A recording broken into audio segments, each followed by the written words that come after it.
Hello, everybody, and welcome to the stretch run. This is Oldy here with Scotty, and welcome, Scotty. Everybody, we need you to give Scotty some well wishes here. He's a little under the weather. How you doing, Oldy? Doing pretty good. Ready to Doing go? pretty good. Yeah, I'm ready to rock and roll. We have the Gulfstream late pick 5 coming up in 12 minutes here. Yeah. We also have, so they're all not a bad card at Saratoga, even though they're off the turf for the late section. But we also have a 2-year-old stakes race there, and we also have $100,000 plus carryover at Ellis Park on the late pick 5 that people might be interested in as well. I thought we might be able to help people put together a ticket for that as well. Right on. Good. Good. Well, I'm looking forward to it. Hopefully we can get hot and we can make some money. That'll make me feel better. Hello, everybody. Thank you, Paul, Mike. What's up, Lawrence, Scotty, Michael? How you guys doing? We didn't get a chance. We didn't open in time. I love that 6-horse went off at 3-1 over at Woodbine. Alicia's kid, top EquinEdge pick, but thought that horse would sit off the 4-horse and maybe run a good race. Got off the rail. Yeah, it's one of the angles that I use too, Oldie, is that if you look at a horse that duels early on in a race and from the rail, and that was against better horses, and that's exactly what the 6-horse Alicia's kid did last time out. A 58 SOR. Today was a 50 SOR, and held on and only lost by a length and a quarter. So, God, like I didn't bet it too. I'm really mad at myself for that, but it is what it is. Yeah, unfortunately, that happens sometimes. You get tied up with. We got tied up with the Open. I apologize for that. No. And with that's too. So the 5-horse won the previous race, was the top EE pick and top win percentage at Woodbine. So right now, if you were just using the top EE picks, you could have used 2 horses in the first 2 races. Yeah, yep, that's true. Let's see here. In race number 2, that 5-horse paid $5.90. Yep. Went off at 9-5, was 26% to win, top EquinEdge pick.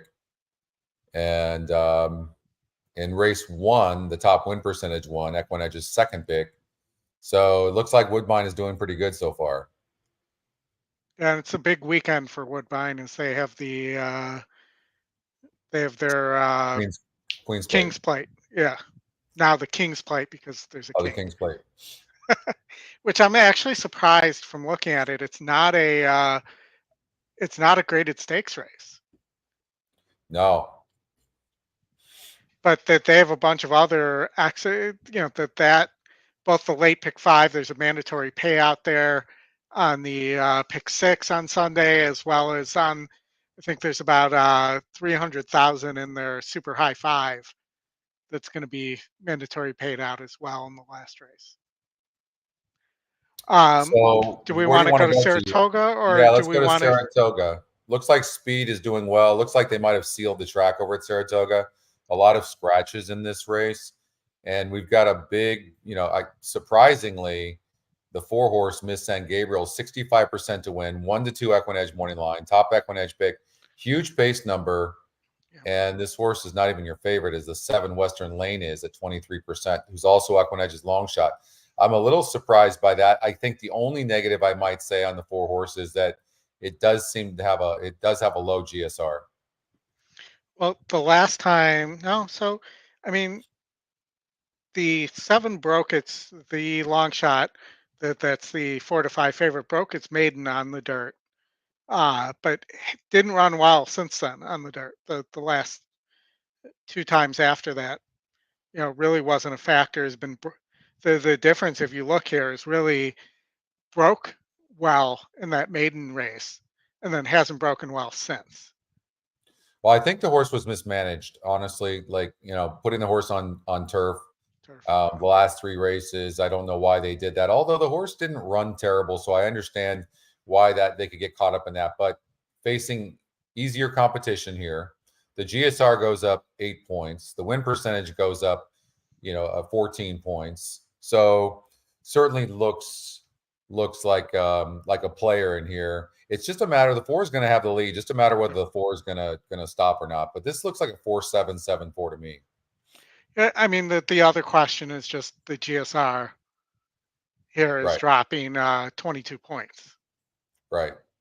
So, that this could be a case where this horse just gets an easy lead and it doesn't matter, or, late in the race that might come in and be a factor. Yeah, I'm But gonna stick with the speed. I'm gonna stick with the 4 horse, knowing though that that GSR is pretty low. That's a big drop, right? That is yeah, a really big drop actually, because that horse had a 60. Talking about the 4 horse Miss San Gabriel, a 65 last time out, and now a 22-point drop. That's a big drop. mm, So, but we'll see. Jumping on the dirt, the race is taking off the turf, muddy track. We'll see what happens. yeah, no, totally agree with you.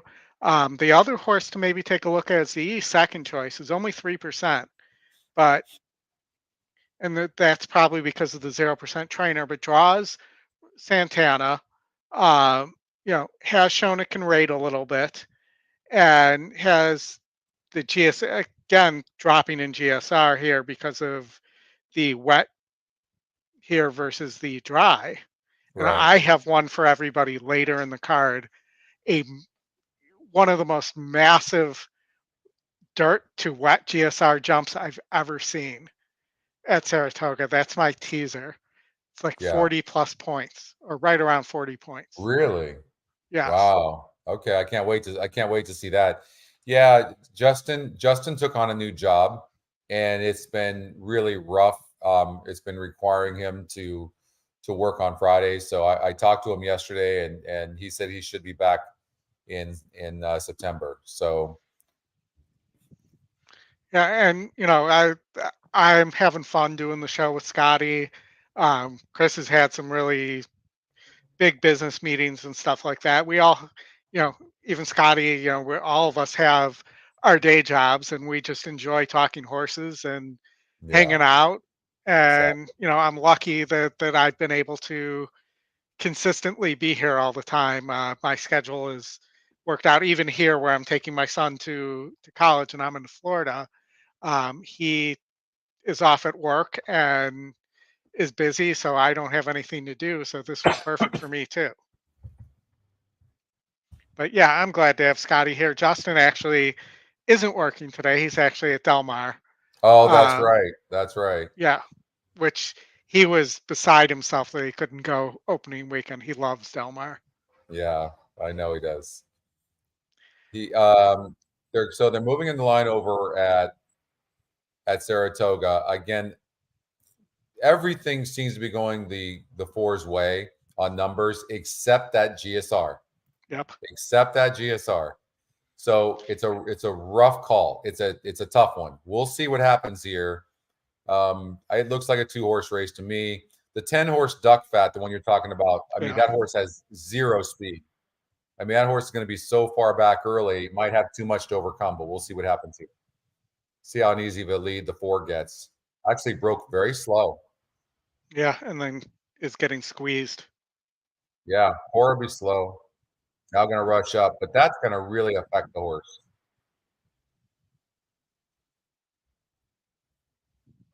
Still might clear. But yeah, right now that 9 is sitting in good position too.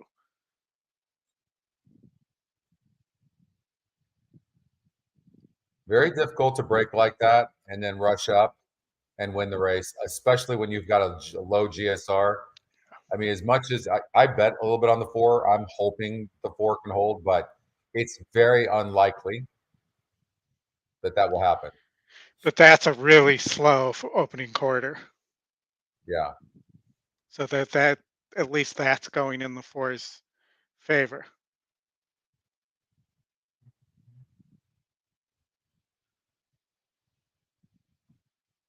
What happens is, that's how these GSRs are so great. Like they are Mhm. so good. I mean, they tell you a lot. Like 7's being asked, saving ground at the rail, but the 4's already done, and the 7's going to win this race. 7's It gone looks like it's going to be 7-10. or 10-7. So I think the 10's got the measure here. I see the 7 getting the measure.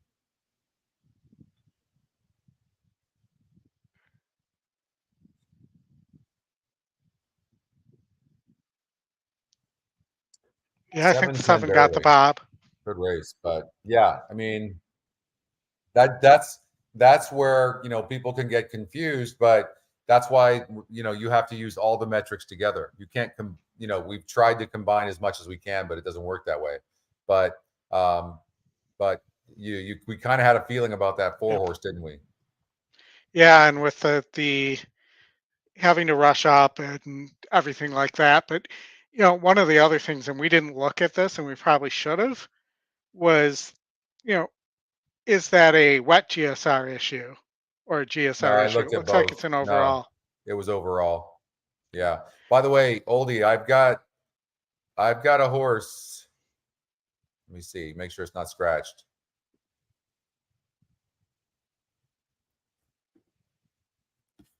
I might have a horse for everybody. Let's see. Let's see if I can give a tease as well. Yeah. Okay.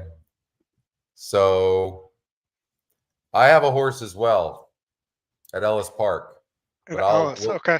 yeah, at Ellis Park. So, so we'll talk about that a little bit later. I'm looking forward to that. Um, we got Gulfstream coming up in 1 minute. So this was the ticket I put out earlier today in the chats. I shared this ticket with the group.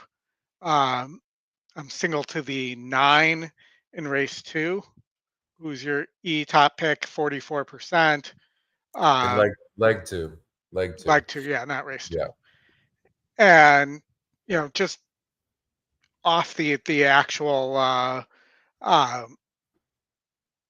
SOR is dropping from 50s to 44s and beat 50s 2 back at this distance. Should sit a trip.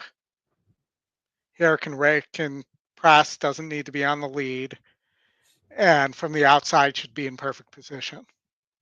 Yeah. In a group, I just didn't like either. I thought this was a pretty weak group. It is.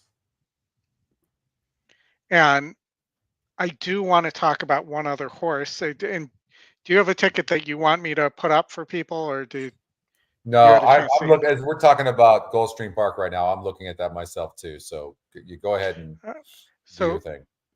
the system didn't pick up this 4 because this is a new trainer. But I'm hearing and seeing in the workout reports uh, to watch out for this 4. The sire is, I think, 56% with first time starters. Wow. So, you know, just something to look out for. I added that horse as well as I added the money bag horse here, who was a second time starter and first time Sano as well. So, and just again, not a great group. Yeah. You know, that I also have a note on this Safi horse that this horse blew the brake last time. And it does look like it, you know, it was a 4-horse race. It broke 4th. But, you know, if this horse breaks better, this horse could be dangerous too. Low GSR. Um, but most of these horses actually are low GSR. You know, only the 6 is over 60 for GSR on the synthetic. But one of the things today, there were no qualifiers for my synthetic angle of top win and top pick and second win, second pick. So there was none to play where they were the exact same horses here or at Woodbine. It looks like we're going in the gate here, so let me get that up. Where's my mouse? There it is. Yesterday just being really good right now. This was a horse that was second best to that runner. And two back-to-back really good efforts. Let me fix that audio. Do you think it's been the easier company? Peter D and denying There we go.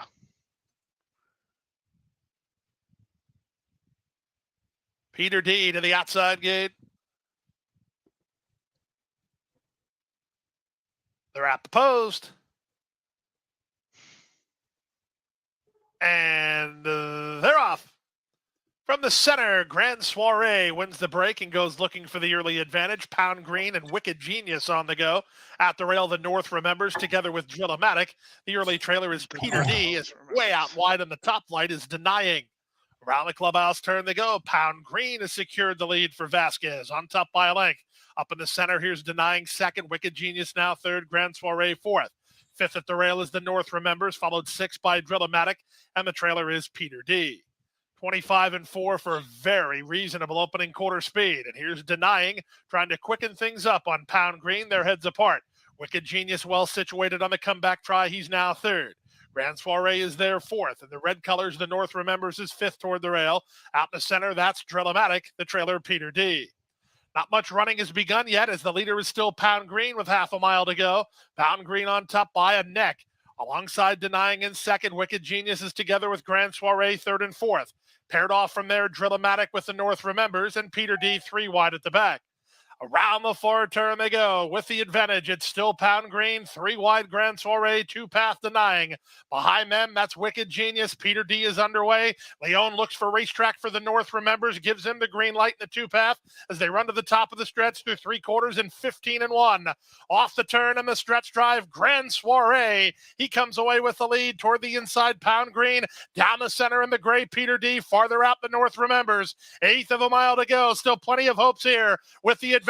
Pound Green from between Grand Soiree. Outside Peter D. Pound Green digs in. Peter D surging to him. Peter D and Pound Green.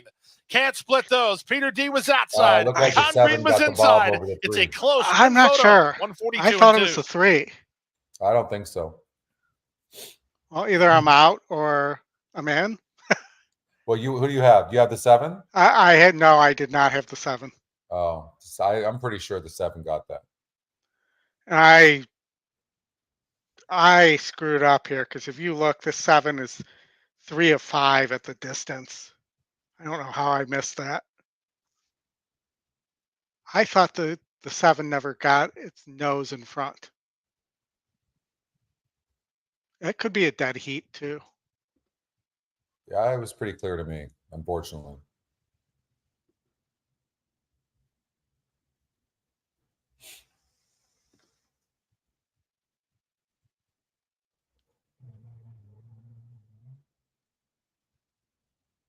No? Well, that's a bad angle. That's a bad Is it angle. a bad angle or was the angle? No, it never looked to me like the 7 got in front. I hope you're right. That's a bad angle. It would have to be a terrible angle though.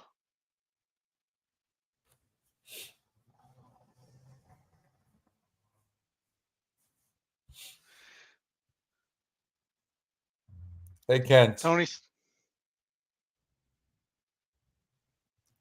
says believe the me, 3. I'm rooting for you, obviously, but they sure look like the 7 to me. And 7 really did not have a good break either. Well, the longer this takes, the more you start thinking dead heat. It was just really close. Pegasus. So beautiful, that thing. That thing cost $55 million to build. That's crazy. Yeah. Philip says 3, statue. Traveler 3. What's root? Always root for LA. Always. What's up, Larry? Oh, come on.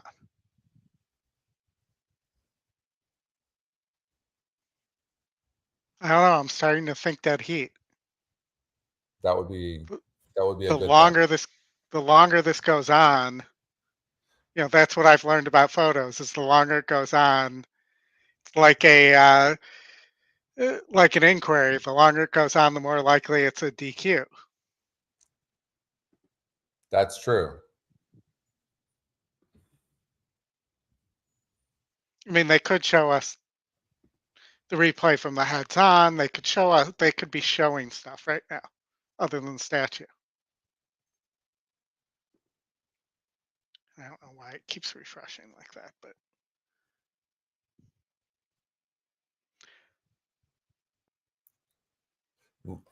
Wow. wow, LA single. Boom. Oh, wow.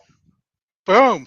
LA, you had that 7 single. Wow. What a single that was, LA. In the Wow. picture, number 3, Pound Green. Held Sorry, on to LA. win it. Number 7, Peter D was second. Number Wow. 5, Grand Soiree finished third. Number 2, Wicked Genius fourth. Number 1, The North Remembers was fifth. It's Wow, I 3, don't know what 7, I'm looking 5, at. 2, 1. Pound Green. Well, no, on the one angle, I agree with you. Turning It to the looked winner's that way. circle The is other Pound angle Green. looked like the Red 3. Bucket Northern Dawn Yeah, Stables in Ontario. for me, it was like, man, usually I'm pretty good at this. You are. Usually you're better at calling those than I am. I'm usually really good. Like it was clear to me the 7 won that race. Wow. Man, LA. I know LA. It was a hell of a single, LA. That was a hell of a single, man. Let's go out to you're at Laurel already. Yep. Okay. So what are your thoughts in here? All right. So I did not have a chance to put this in, but this was my ticket here. I did not think there were, oh, I'm saying it like you can see it. Let's see if I can pull it up real fast here. Again, I'm getting used to this Florida setup, and I'm having trouble with my mouse. There we go. But I like the 4, the 6, and the 9 here. Okay. I like the 1. I like the 1 horse. Looks like the betters like the 1 horse too. The reason I like the 1 is because it had a 44 GSR last time out, going 5 furlongs on the turf, and it only lost by a length and 3/4 against 8 other horses. And now it's getting easier competition, higher win percentage, and the GSR goes up 14 points. So I would imagine we're going to see this horse run a pretty good race. The 9 horse seems too cheap for me. Barely won last time out. The 1's tactical, so the 1 you'll be sitting in a garden spot, and the 1's going to get first run. So I'm on the 1 over the 4 or 6. Okay. I think the 6 is pretty tactical. The 4 I think needs the lead and is being overbet. The other one that's at least a little bit interesting as a long shot here is the 8. I think the 4 horse is best on the lead, and it's not getting it. That's why I'm Yeah. not really a big fan of the 4. And I'm not entirely convinced that the 6 horse doesn't need the lead either. And it's not fast enough to get the lead. So that's why. So I'm on the 1. Let's get this back up. I think the 8 or the 9 has a good shot here. And the 6 could be able to rate. Flash is back.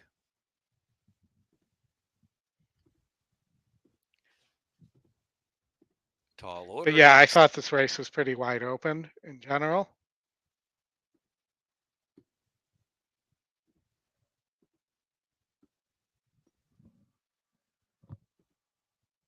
Flight of Bourbon is in. Sigmund. Based on the price, I'm just going to throw a win place show on the Crazy 9. odds. Hey, Lexi. War and Roses. Lexi, when does the Ellis pick 5 start? I could look too. Hold on. Scotty has a horse for us. Yeah, so Sir Scotty, maybe Lance. after this race, we'll look at Ellis to give people a chance to get the Sure. ticket in, and we'll skip Woodbine race 4 because that is the Ellis starts in 17 minutes here. Okay. Sounds like a deal. The 9's really worked up. I wouldn't even be surprised if the 1 got the lead here, honestly. If the 9 doesn't break good and the 9 doesn't have the class, I won't be surprised at all. In the gate. They're off. The 1 broke in Terrible. almost Lines all the hard way to the into the far rail. outside. Flight of Bourbon up there. Flight of Bourbon, a narrow lead from Pickens, Seaglass, and Sir Lance. That was a Tall really Odor bad away break by running the in the one. fourth spot. It's another 3 lengths back in the field. In between horses, And now the Crazy jockey's going to Odds grab and him Warren when he Roses shouldn't be grabbing alongside him. of that Like, runner. that's the worst Flashes thing you back can in do the back. in With that Sigmund, who situation. trails the field, heading into the turn. Flight of Bourbon and neck in front. Sir Lance is putting the heat on from the outside. So Well, it it's the is. 4 Flight of horses Bourbon. we Sir talked Lance about. up there on the 4, outside. the Length and a 9, half more. the Tall 6, and Order the 1. settled right off with Right speed in now, third. and here comes the 8. Glasses in fourth. Warren Roses on the outside in fifth. Then Flashes back is beginning to move in behind that flight. Quarter of a mile left to go. Flight of Bourbon desperate to hang on to the lead. Sir Lance trying to push on by Tall Order at the center of the track. Come on, 9. See Glasses in fourth. 1 is just having an atrocious trip. At 9 is killing it. I mean, at 9 is absolutely destroying. Tall Order kicking away. Oh my Tall God. Order Flashes back now into traffic, and Tall Order and Flashes back. Tall Order Flashes Well, back. I guess trying the to 4 close didn't the need gap. the lead. It's going to be a little No. too late. Tall Order Flashes back in Such a third. bad Was trip by the Pickens, 1. Glass. Broke slow. The 9 horse was all over the place.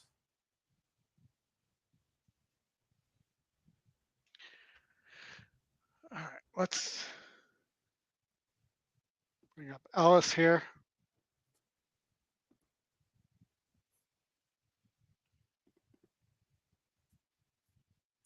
All right, so we're going to go to Ellis. Yep. What kind of budget do we want to play with here, Scotty? 120. 120? All right. Yeah.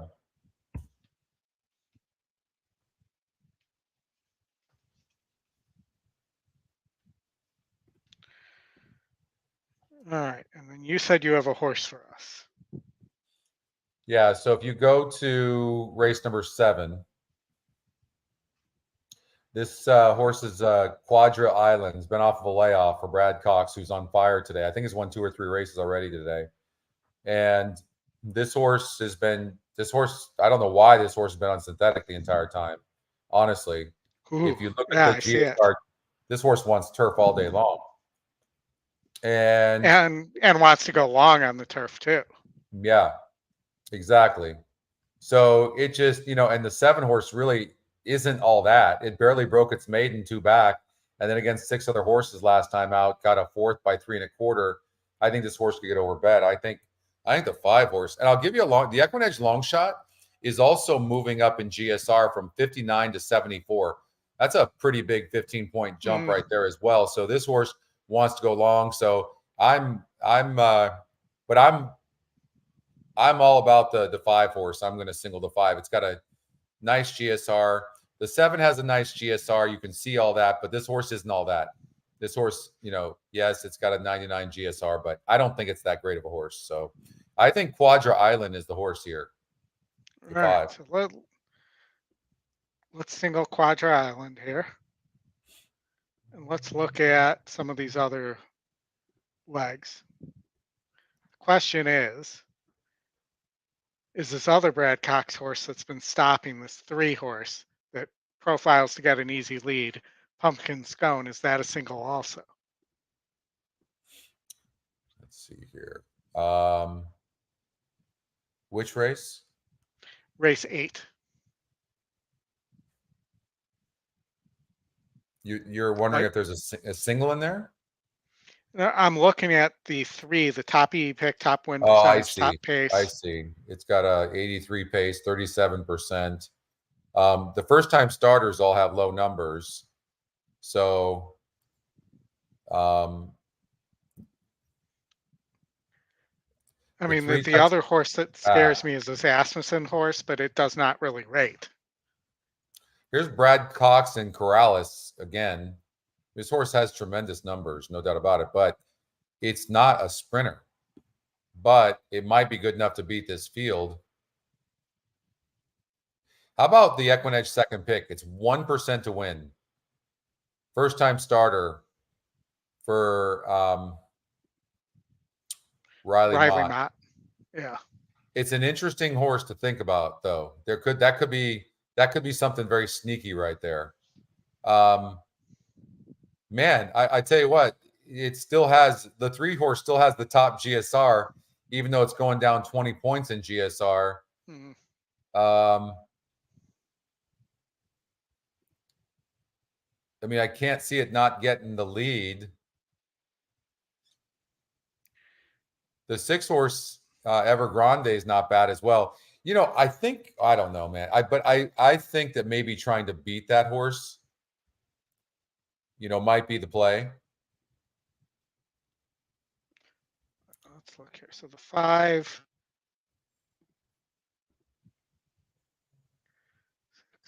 I just don't think the 6 can rate.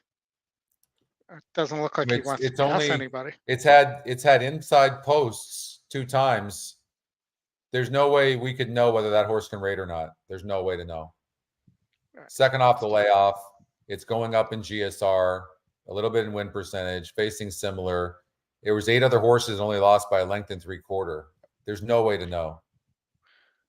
Well, what if we use the 9, 11, 3, 5, and 6? Now, possibly, you know, since we're singling the 5,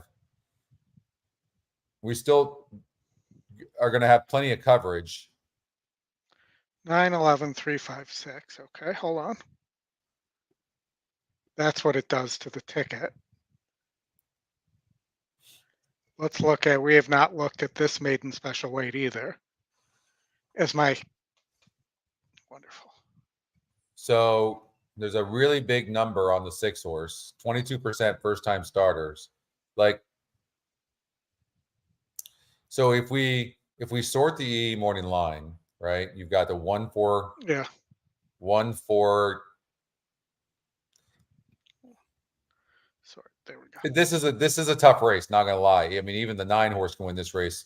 Good connections. Remembering, I probably would throw out the 2, the 7, the 11.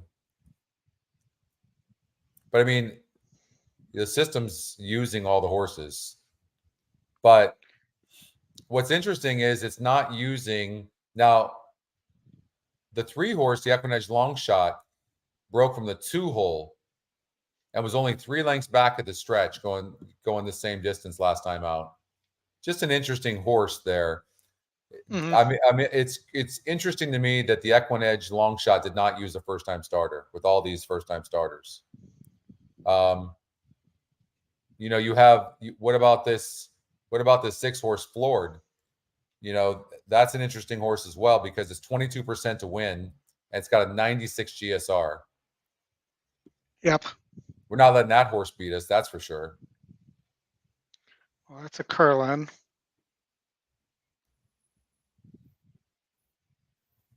This McCarthy horse is an 81 GSR. I mean, I would think you would need something like, see,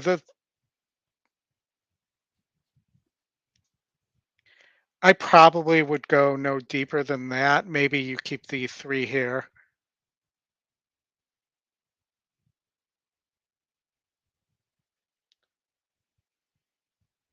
I just feel like you need more than 2 horses. 1, 3, 4, 5, 6, 9. 1, 3, 4, 5, 6, 9. Let's see here. You have that 8 for Maker. Hold on.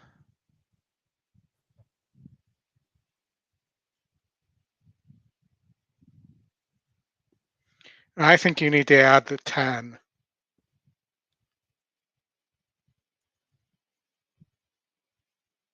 And probably the 2. Yeah, to me, the 10 horses workouts are just conspicuously slow. You know, it's 6 to 1, so they're this slow, but it's 6 to 1 on the EquinEdge morning line. But again, what we could get rid of some of these low GSRs and sort to GSRs and go with that angle. And if you do that, you would get rid of the 4 and the 8 and the 10. The problem is the 4 is the EquinEdge second pick. Yep. Right. So. And it's the second pick because it's Pletcher, though. Possibly. I mean, it's got a really low GSR. I mean, we can't use everybody. We have to use the numbers, right? Otherwise, we're not utilizing the system. So maybe, you know, and then even the 1-horse, believe it or not, that's tough to win from the rail. But, you know,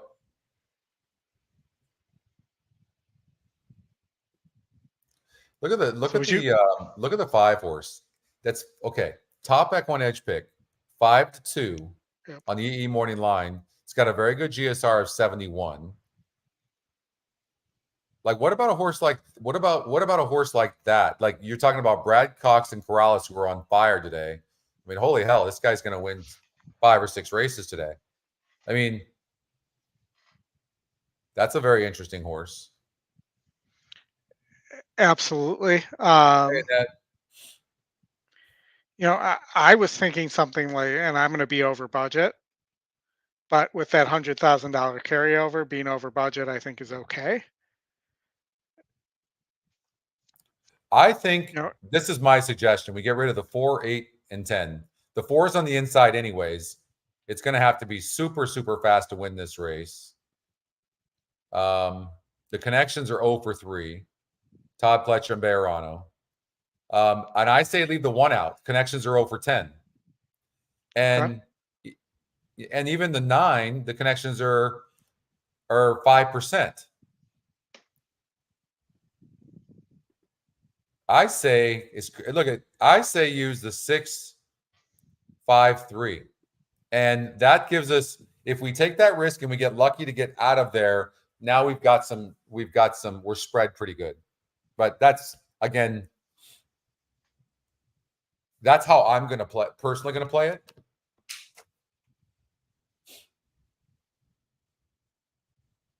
well, if it decides to finish regenerating here, you'll see we're at 120. We're back to $120. Let's see here. I'm not having any issues at all. Let me try to reload it then. There we go. All right, let's see here.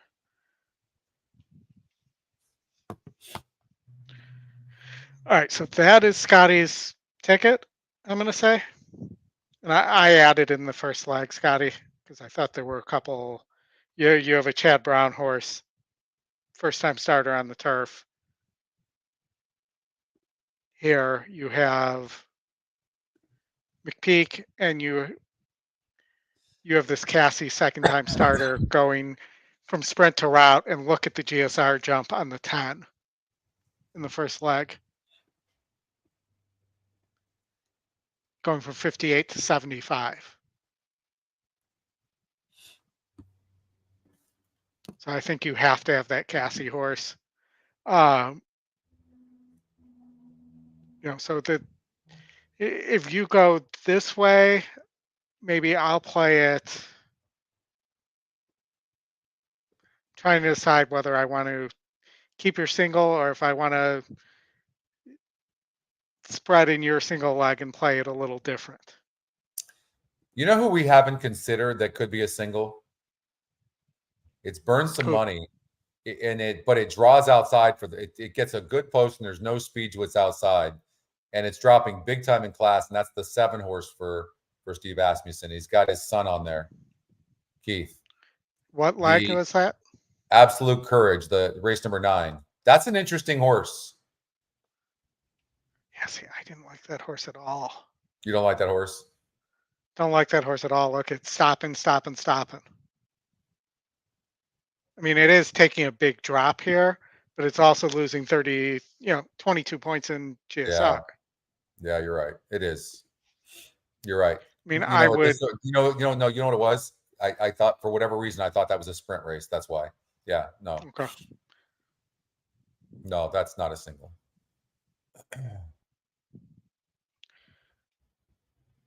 All right, so if you're going that way, let me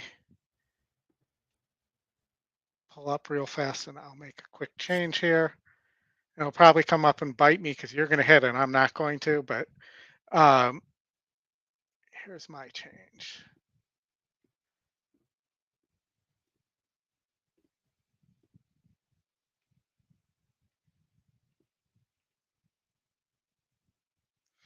I'm going to single the other Cox horse.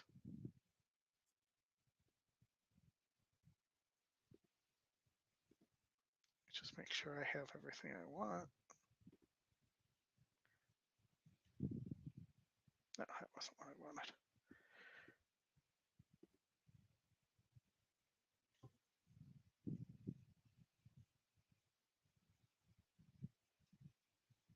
Did I just X everything out? I did.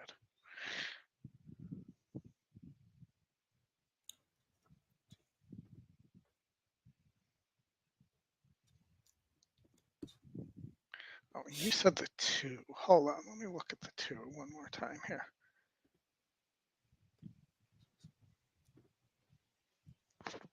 I just think the 2 is not very good.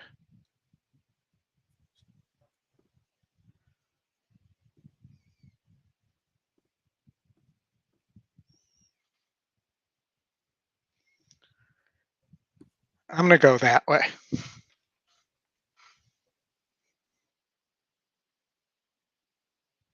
With my ticket. I know you played the single of the 5 and spread in the leg I'm singling in.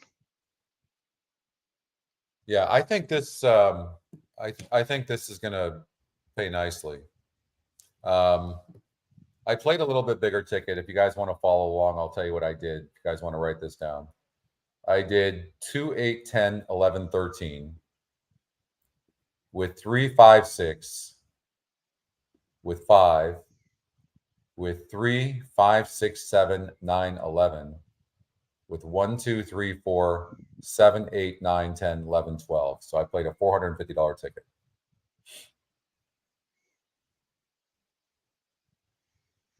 All right. And I played that. Got 1 minute to Gulfstream. Give me 1 second here. I'm going to have to log into my backup media streamer because my PC that I stream from decided this was the time to restart. Couldn't make that stuff up, but you guys should be able to see this now. Got 1 minute to Gulfstream. We have Ellis coming up. So we're all going to be busy watching probably. You know what though? There's races. it's great. There's a lot of great races. A lot of good races right now. So, and for those of you who were paying attention this morning, they announced there's a mandatory payout tomorrow at Gulfstream on the Rainbow Six as well. And Chris informs me it's 3 dirt races and 3 synthetic races.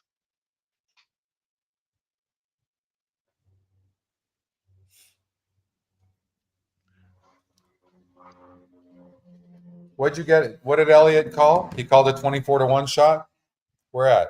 Over at Colonial? I missed that. Yeah, I wasn't paying attention to Colonial. Sorry. Looks like Michael's alive to the 2, 8, 10, and 11 at Ellis for the early pick 5.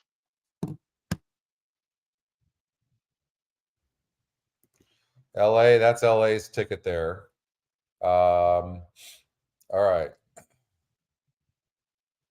get on a roll. Ellis Park took off. Yep. You're probably a little ahead of me because I have that one up on my phone while I'm limited to 1 PC here. So I've got the 2, 8, 10, 11, 13. I just have the 2, 8, 10, 11. Right now, there's a big long shot at 44-1, enticing Sunset on the front end. So 8 is running good though at 5-2. Fancy Looker, who ended up going off as your lukewarm favorite. 10 sitting really nice too, as is the 13. Pretty quick pace too.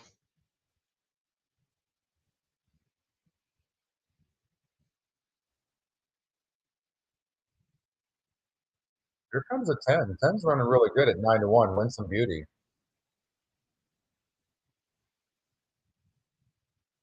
The 11's coming as well. Come on, 10. Catch this 8. 11's coming on the rail as well. Come on, 10. Come on,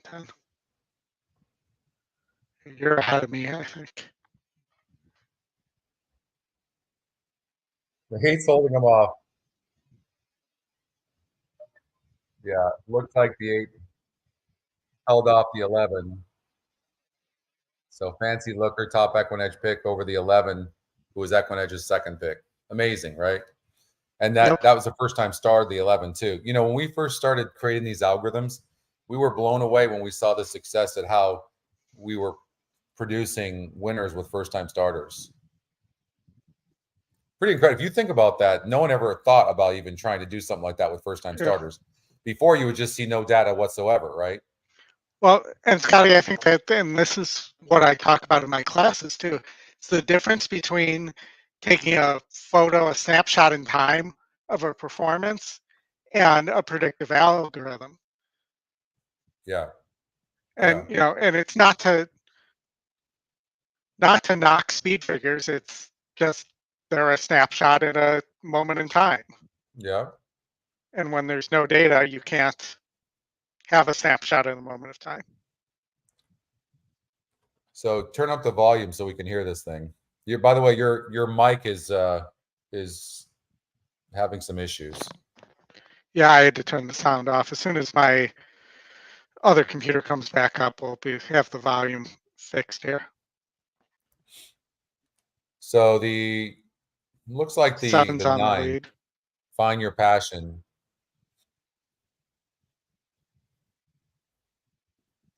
Seven, big long shot on the lead. The 9's pressing, which I think is the 9's preferred position, but they're going pretty fast. 9 looks to have the measure of the 7. Did you single the 9? Yeah, I did, but the 8's the 8's going to win this race, unless you're way ahead of me. No, I'm not. 8's moving really nicely for sure. 9's done. 9's done. Yeah, going to be very difficult to catch the 8. Yeah, that's the EquinEdge second pick. Yep, at 8 went off at 9-1.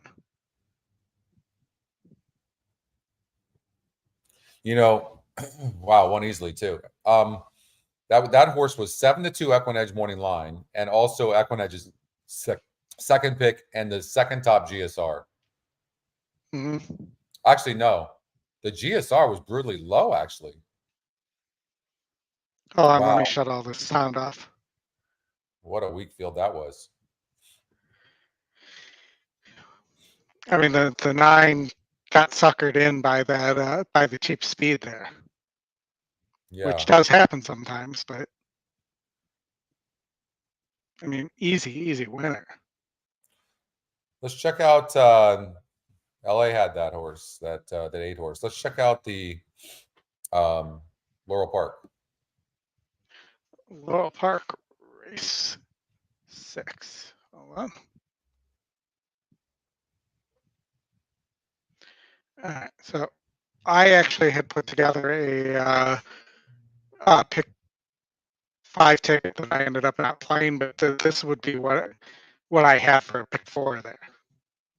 I thought this race was pretty wide open,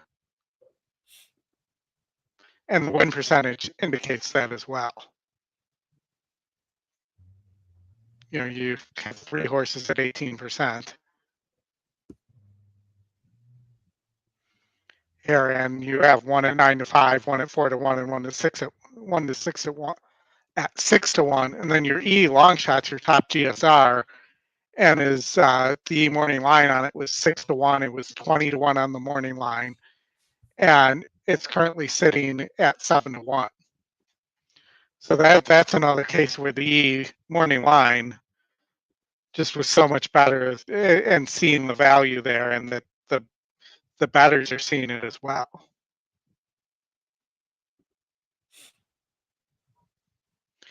And leg 2 was interesting here because the E picks and the win percentages didn't line up at all. No. Here, I like the 8, who's a first-time starter for Brittany Russell, and the 2 for Carrie Brian, if I'm saying her name right, but who I thought was really interesting here, who's your second pick. I'm on the 3 horse here, Stage Call, who's 9-2 right now. This horse didn't break very well from the inside, was squeezed, was wide. And I think this horse is figuring things out. And you've got, a lot of speed to the outside, 9 and 10. This horse is going to save ground on the inside. And the you know, but the rail's really set wide, 87 feet. Yeah, but I watched that there was a race. I want to say it was race one that a horse. Everybody was out wide, even though the rail was out. All the horses on the lead, and the horse came up the rail pretty easily and won that way, a closer. So Yeah, eh, this is a wide, you know, wide open race, but I'm on the 3-stage call. all right, that's my pick 4. I just put it in. Still waiting on the other PC to finish updating. Terrible timing. But we've got 1 minute to post. We can take a look at the horses here. I think we also are coming up upon. We might have one race till the Saratoga late pick 5. Yeah, we're on race 5 right now, so I believe that starts at race 6. As I'm looking here, yeah, starts at race 6. So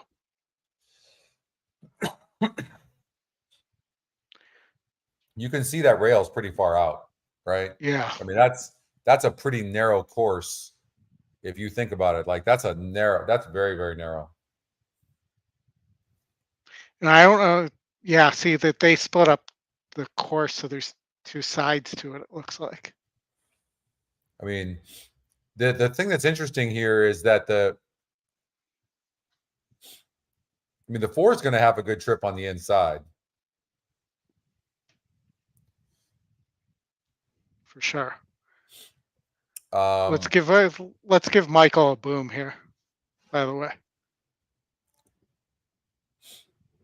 it's a really nice early pick 5 hit for him at Ellis. yeah, nice hit, Michael. The 6 horse, Elliott, is on. It broke bad last time out. It wasn't bet against Tougher. Win percentage goes up. It's a hard one to read. Mm-hmm. New trainer.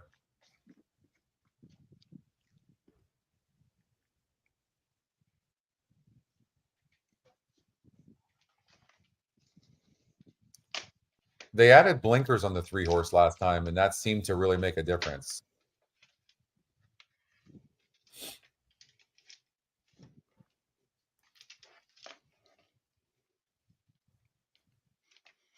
So we all know the gelding angle and next time out starter. Wonder Yeah. how overall first time blinkers, what that win percentage is. It really depends on the trainer. I remember an angle that Bob Baffert used to have, which he was tremendous with taking blinkers off a horse first time. And winning, and it was a profitable ROI. Which there are not a lot of profitable angles for No. Baffert horses either. Phillips said he added the 4 here. A lot of times these races too, they really come down to who's going to get the trip. I mean, this rail is out, so let's see what happens here.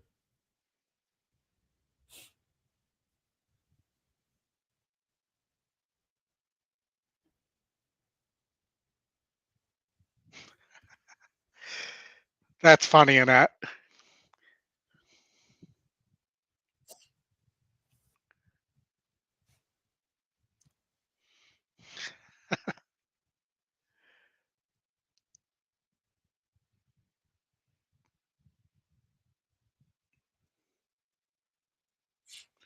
See that 8 kind of cheap speed, suckering the 9 in right now.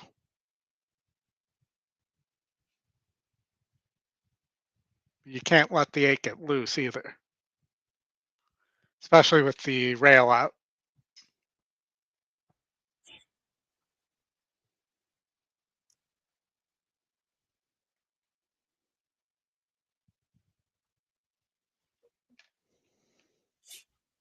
you can see, like, when you even if you look at the 3 right now, I mean, it's got a wall of horses. I mean, everything would have to go perfect for that horse to win the race. And that's what happens when the rail's out. That's why it's really important to take horses that might be first, second, or third early on that have some substance. Very difficult. This Now, is the a 3 is very taking slow a trip right pace. behind the 6, which is good.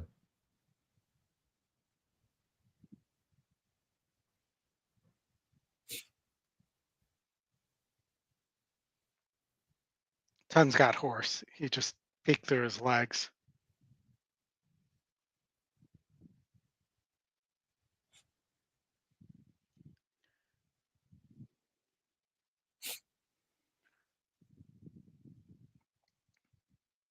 I don't know if the 1's going to get there, but it's going to be close. Nope. So your favorite, the 10. That's the EquinEdge top pick over the EquinEdge long shot. 15, 10-1 on the 1, getting second.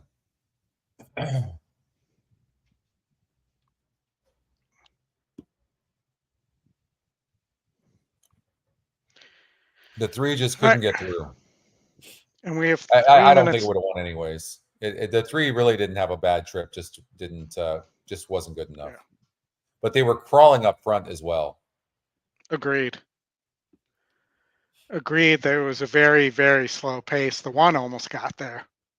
I think a little bit faster of a pace there, and the 1 likely would be the beneficiary. And that was the horse we talked about that was 20-1 on the morning line and had been bet down to 6-1, but yeah, ended up at 8-1 and was 0 for 8 at the distance. But it was your E long shot. And it's another case where the long shot at a price ended up in the money as well. So we got Woodbine.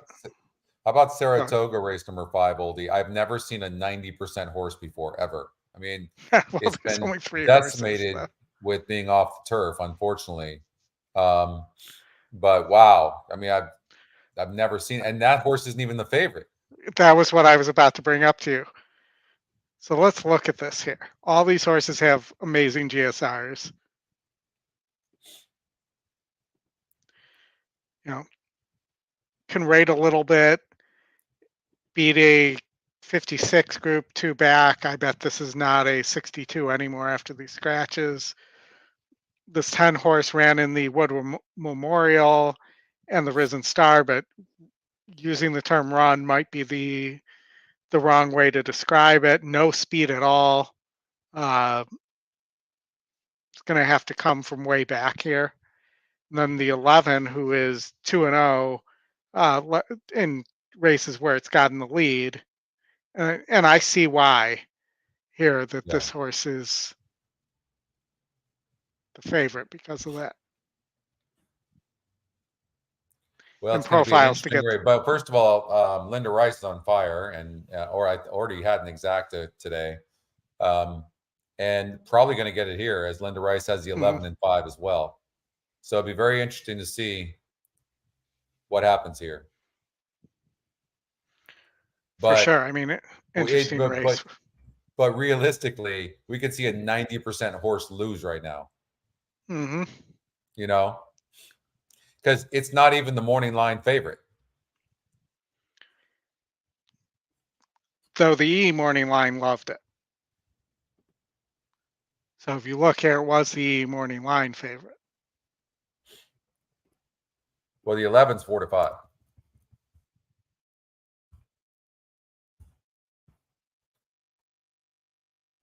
That's what I meant. But if you look at that 90% horse, I mean, is Lascano going to be allowed to sit right off or is this going to be like a Baffordism where one horse is going to be ordained to get the lead and be in that position? Yeah. And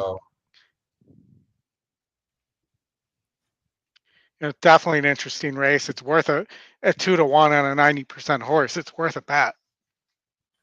Yeah, our morning lines change, they adjust, whereas the odds makers don't. So Right, that's true. yeah, let's go to Woodbine race number 5. Yeah, it's where I was headed. Come on. So, what do you like here? The one Celtic Revive. This horse, Big it's got GSR, a, big pace.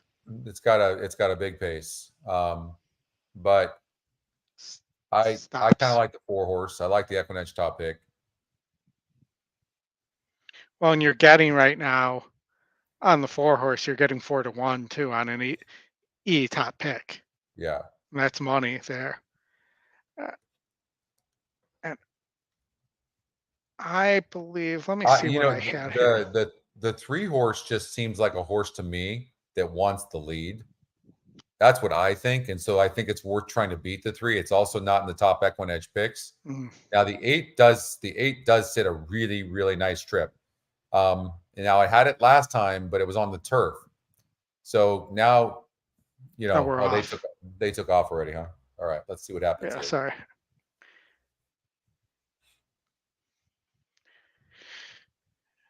And I'm almost back up.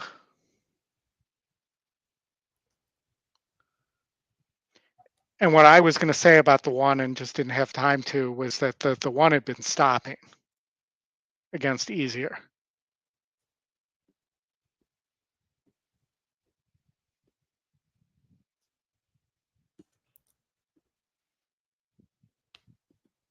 I don't know. I don't like the way the 4 is running at all.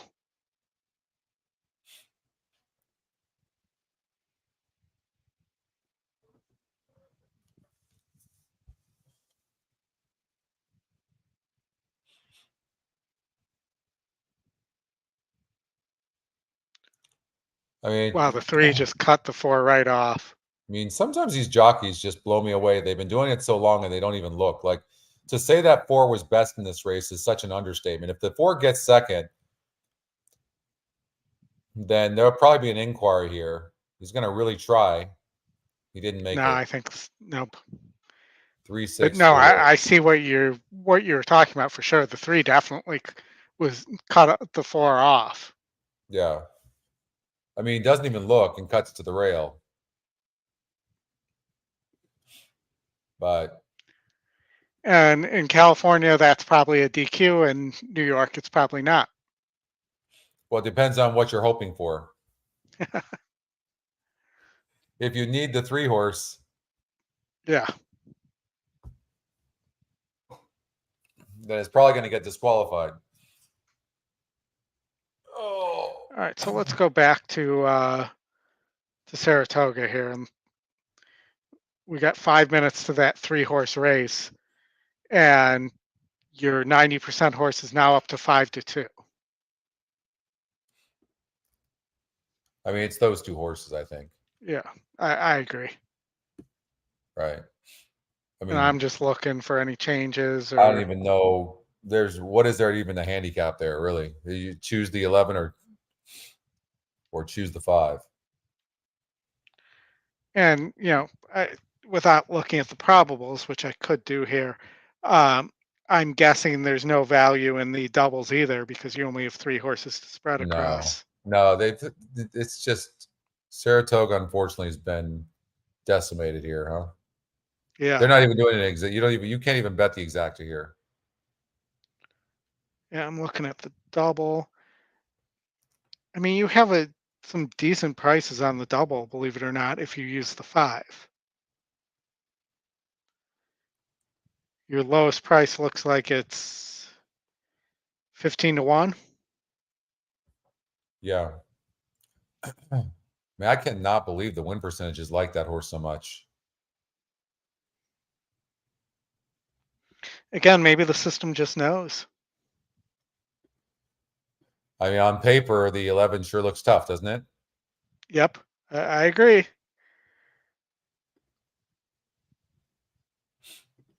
Absolutely.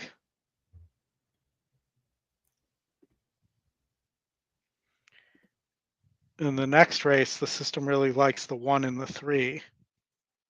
I remember that from my handicapping.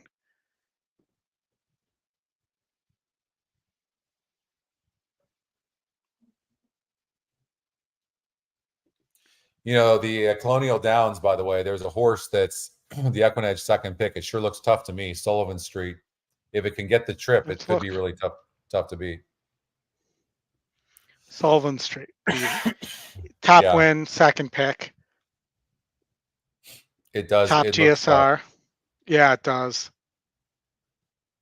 It is 1 for 15 lifetime though. Yeah, but they're all kind of like that. This is non-winners of 2, so. I mean, you might look at the 3, Matty Bow, who's going to get the lead, is lightly raised. Let's see how the GSR is not bad it's for the turf stretching out either. and losing losing a lot of points, but at 9-2, it might be worth a 3-1 exacta here.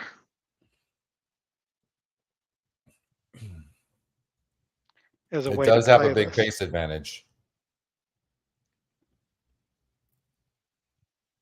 Maybe like a 1-2-3 exacta box. That could be the play. Yeah. Now, I mean, I will the say 2 this. really wants dirt. I mean, look at this. I mean, didn't run well last time. Yeah, I think Cup at that. 2's worth trying to beat. I think the horse that is interesting. He faced 8 other horses last time out. Is the 10, and that was a much tougher group. 10 points higher than this, and GSR stayed similar and facing 10 points easier. And that was off a layoff. Second time off a layoff. I don't love the post draw, but yeah. Yeah, I missed it too. So I was going to play a 1-3-10 exacta box. And 3 actually got an easier lead than we could have imagined. Yeah. I'm watching it right now. One is sitting nicely on the rail. The 80-1 shot's dealing with the 3 though. That no matter what happens, I mean that's going to hurt the 3 for sure. Well, and that's the jockey's fault. He got an easy lead and then he rationed his speed too much, and then had to accelerate.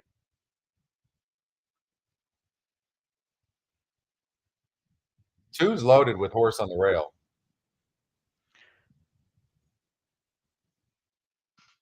Well, this is what's been happening at and the 10 is really running a nice race as well. The one we talked about that's dropping in class. Going to have to go wide, but certainly loaded.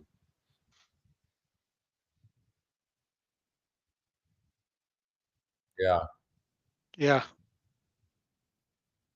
Going to have to hold off the 7 and the 2 on the inside.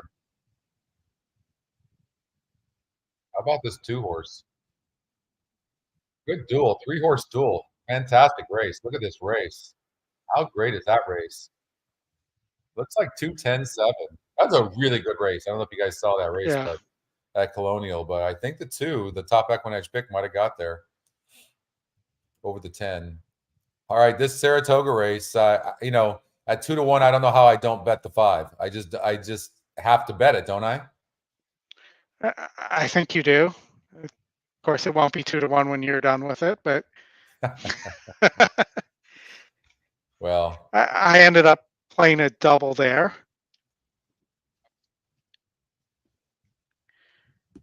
And because there was actually some value on the 5. They're going in the gate. No, you know, listen, the connections have both horses there. They might be rooting for the 5 at 2-1. We'll see.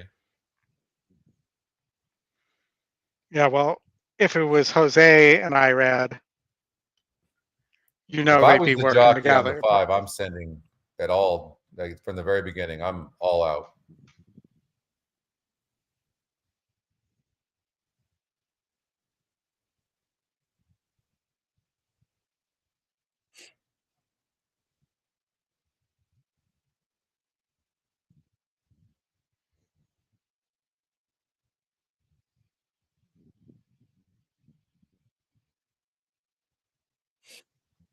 The jockey on the 10 is really having to prod the horse to go.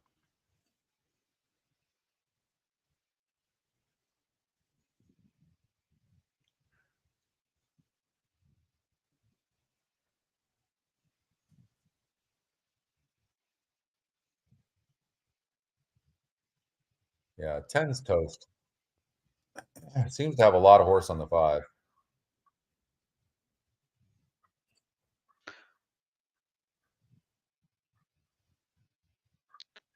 Yeah, Honestly, the 10 is not helping the 5 at all. He is.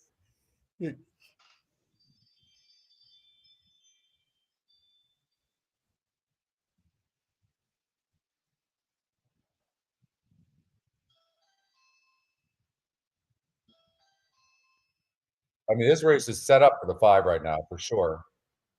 11's done.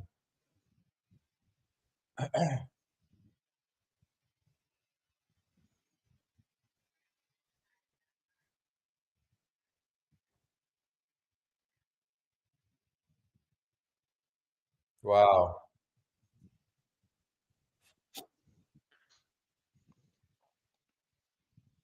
It kills me to have a 90% horse lose to a 5% horse. Just brutal. It was a good race, though. It was a good race.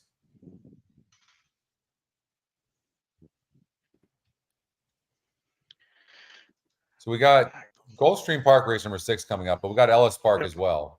And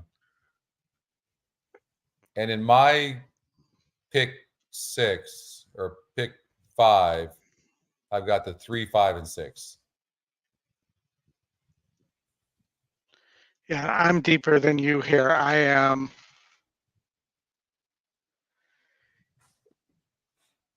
I am 1, 3 through 6.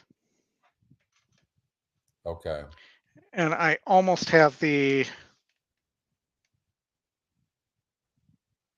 correct streaming device back up here.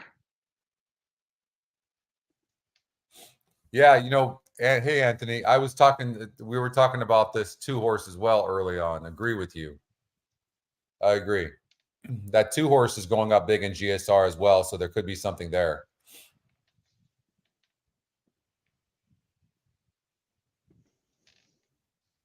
At Gulfstream Park, is there anything older you like? Saez rode unbelievable in that for sure. Give me 1 sec here.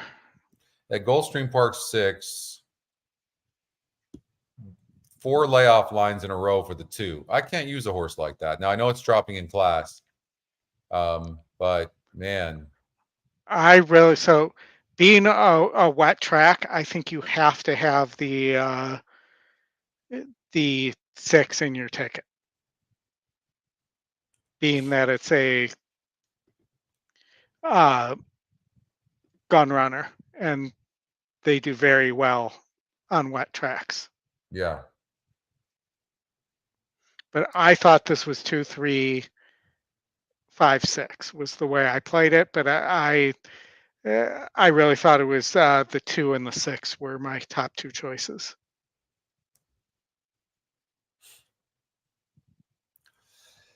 Let me get that up. I like the 3 horse. I think in the dropping class, this 3 is going to be tough. I think you're going to see a different horse than you saw in the last couple of races. Those fields were too tough. They were just too tough.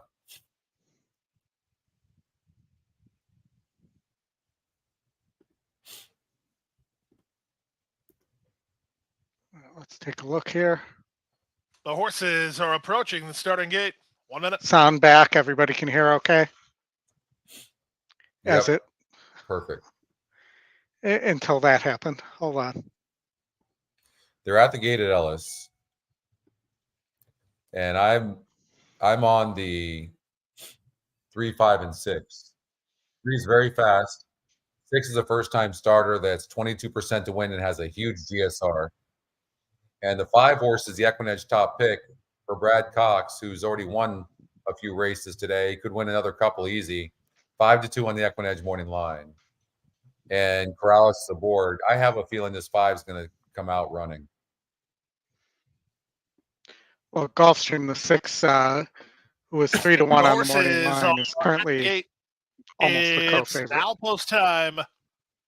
Field of 5 to contest the issue, and race 6 on the program. Start of your late pick 3. 3 of the 5 are taking a large amount of action. There are 2 Apocalypso, 3 This Runs For You, and 6 Gun Maestro. Apocalypso and the Magic Cap Stables, the first horse to move in line. Looking for a form reversal here today. Same can be said for This Runs For You. He was sharp a few starts ago, his last 2. Not so good. Class drop for him today. Peter Walder has Sonny Leone up. Comeback try for Bad Henry. Then Baltic Mule, a recent winner. Gun Maestro takes the outside. 9 to 5 on the 2 and 3, 2 to 1 on 6 Gun Maestro.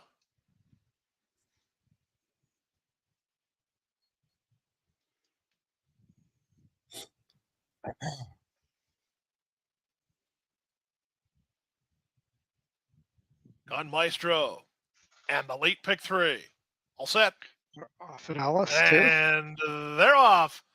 Terrible, and I do mean terrible start for Apocalypso. So the He 5 tried to horse duck over in, at Ellis Park, cost Oldy, is himself in the about lead 6 right lengths now. in the exchange. Yep. Pretty easily. Good start for First-time Gun starter Maestro, for who's headed off Asmussen. for the yearly lead 8 with to 1 in the Baltic odds makers Mule right morning line. I think alongside. it's 5 to 2 These on two hours. go out quickly, Running working 3 nicely. better than This Runs For You. Apocalypso finds his feet toward the rail after the bad start. The trailer is Bad Henry. Past the half mile and moving to the far turn. The leader is now Gun Maestro. He clears Baltic Mule to open a length and a half advantage. Apocalypso is on between horses to take third. Outside, This Runs For You now fourth, and Bad Henry at the rail. Past the 3/8. The opening quarter was 22 and 2. Looks like it's a Gun 3-horse Maestro, the race at target. Ellis. On the outside, it's Apocalypso, a closer second.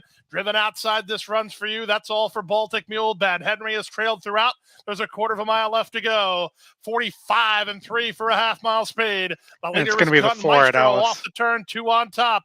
Zayas working overtime on Apocalypso to try to gain late ground, and he is starting to come on now. Here comes Apocalypso, rising to the occasion on the outside to take the lead. Gun Maestro is back to As I second, said, but let there be 6-2, no 2-6. doubt who's best here. Apocalypso gave him 5 at the start and will win by 2. Gun Maestro was Just singled second, the wrong third horse in Baltic that Mule, then This sequence. Runs For You.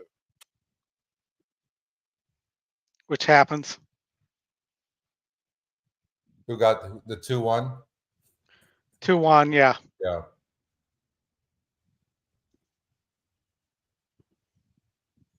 Two six. We have 6 minutes till Laurel, 14 minutes to Woodbine. But we have a race coming up at Monmouth in 2 minutes if we want to take a little live look at that.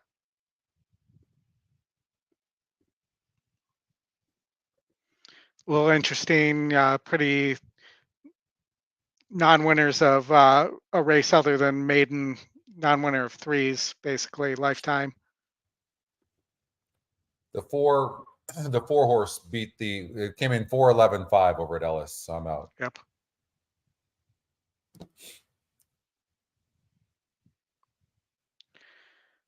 So interesting here. So you have the money bag on a 30% horse and it's sitting at 8 to 1 at Monmouth right now. 30% horse, money bag on the 1. Looks like maybe even the fastest horse in the race. Yep. And can rate a little bit too. Yeah. Last time out. This horse is a major player in here. And, there is a blinding GSR on the first pick, top win percentage too. And I'm not so sure it can rate, but it is dropping. And that's the 2 here. It's currently sitting at 9 to 2. It's 6 to 1. Wow. A lot of late money just came in on that 7, I guess. And Bayou Shack, the 7. Nearly won at this level at 5.5. Didn't run nearly as well as another horse that appears to be on or near the lead again, too, though. Yeah, this is a bad field. I will tell you the 3 and the 4 could be long shots that could get in the money. Wouldn't be surprised at all. Let's look at the 4. And the EquinEdge long shot is the favorite right now, but I don't know if it's deserved. I think that, the 3 is dropping, taking a pretty big drop. So what about a 1, 2, 3 exacta? Yeah, not a bad idea. I think the 1 has got a huge chance in here. This horse can rate. Ran a huge race last time out against way better horses on the turf. I know it's on dirt now and it's not getting bet, but the way it ran last time out and it was 9-1. Yeah, I mean, I agree, and I don't see why the 7 has to win here. This horse looks like, it beat 40s and then it has hung every time, with the exception of when it moved up too far. Is with a better trainer, though, and second time with Ward here. And I believe, isn't Ward the guy who took over for Hollendorfer as well? For Jerry. They're at the gate right now. They're going 6 furlongs over at Monmouth. And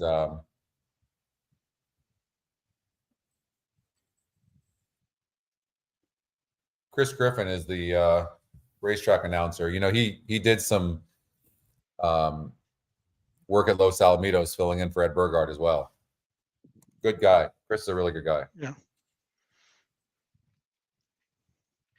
We also have the EquinEdge official race caller, Matt Dinnerman, as well. Your buddy, Justin's buddy.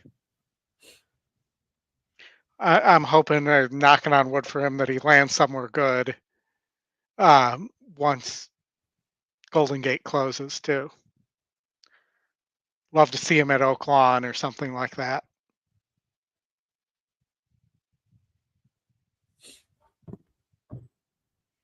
Seven Head Bullet Works. Bayou Shack. 1 broke nicely. Yeah. 7 might get caught 3 wide, too.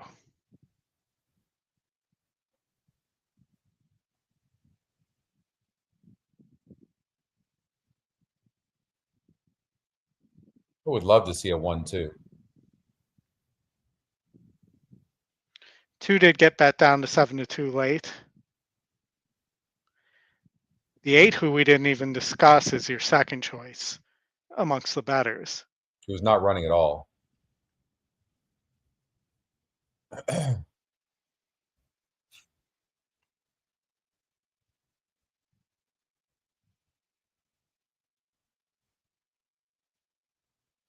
I think that 1 horse tipped his hand in that turf race last time out. That's what I think.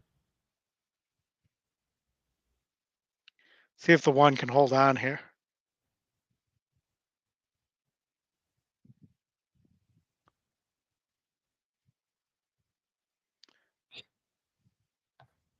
Nice. Now, I have no idea if somebody came out or in there. It didn't look like they were all over the track, but big. There's the money bag 30% horse delivering at 5-1. Yeah, that's nice. Let me get us to Laurel here. We're 1 minute to post. Thank you, Mike. Thank you. There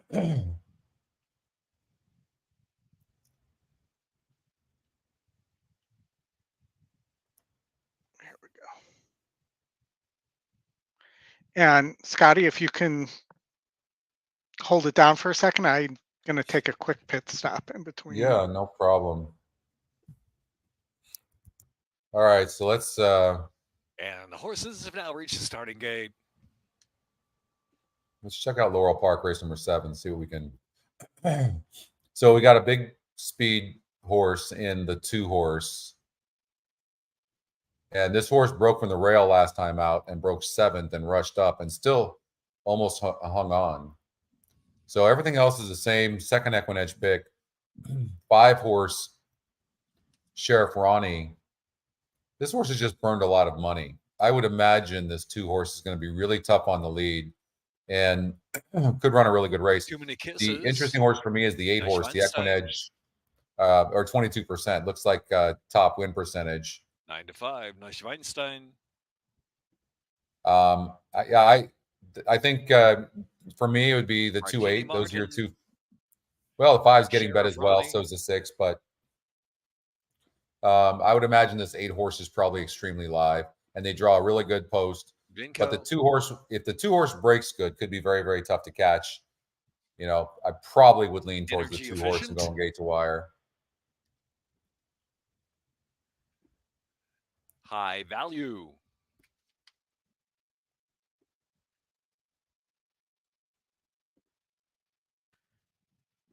Made it back just in time here. All right. Yeah, I was just. Line up 7 furlongs. I like the 2 horse with a good break.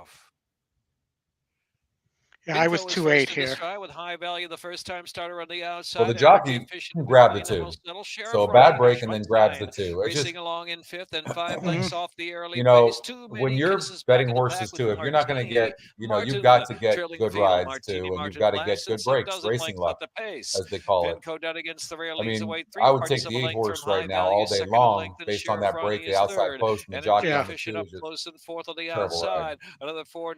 They may be going fast enough that they're going to pull the 2 back into this race. Too many Looks kisses, pretty still slow. back in the pack, 23 and second 3 to is pretty last slow. position. Martini Martin still at the tail of the field. Into the far turn run, High Value now putting the pressure on Vinco. Vinco High Value went the opening quarter 23.66, and here comes Energy Efficient. Unless maybe this guy can race. And Neuschwanstein's let loose on the outside too. Half mile 47.13. So midway on the turn, 2.5 furlongs left to go, and High Value's work to the lead. Energy Efficient is working hard, and here on the outside is Neuschwanstein.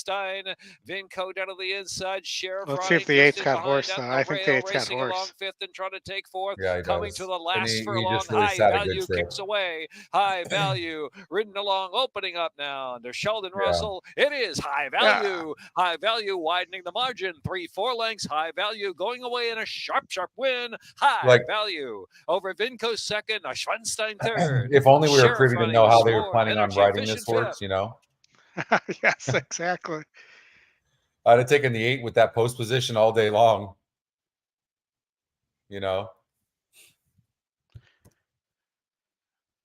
So that was the pick 4 I gave out. I was just 2-8 here as well. So not going to be a huge payer, but with the 10 winning the first leg though. What do we have? Saratoga. And, we have a pick 5 at Saratoga coming up in 14 minutes. You want to do that? Yeah, let's do that. I started to work on it, but I had not finished my ticket yet.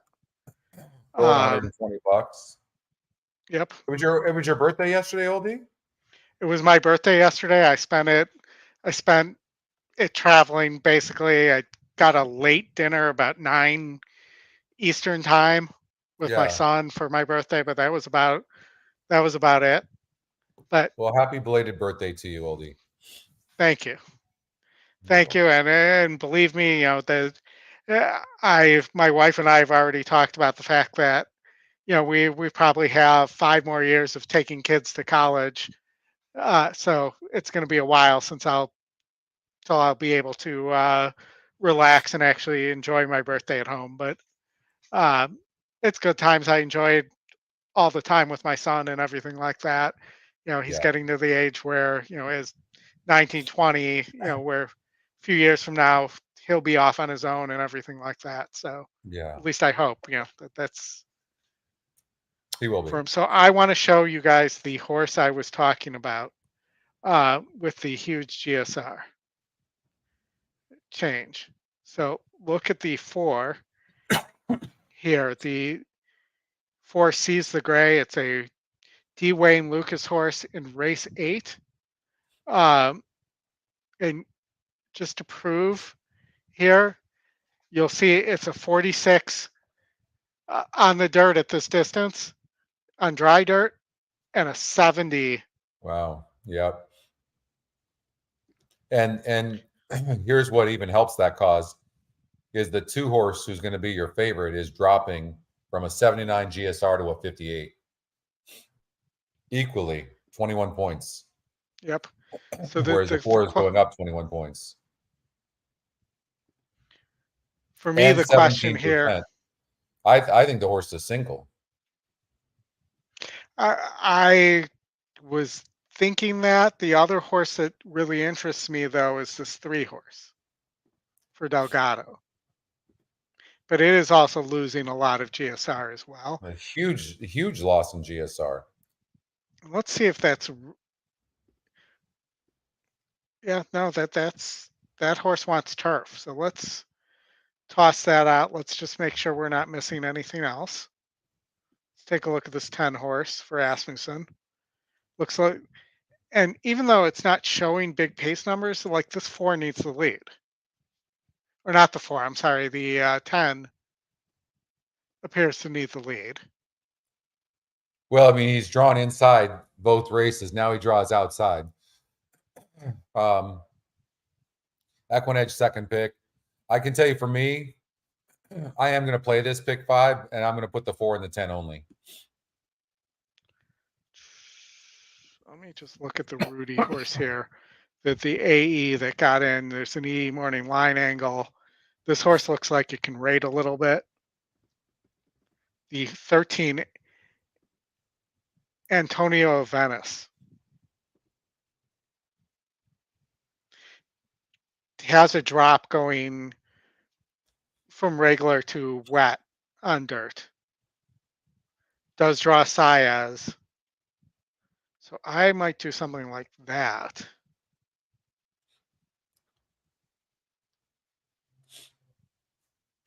And then for me, I was just having trouble finding a single in this sequence. The 4 speed bias might be a single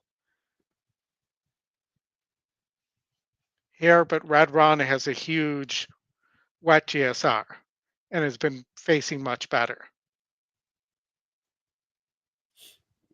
and going longer. Yeah. And to me, it's those 2 horses. Portos is also a very nice horse.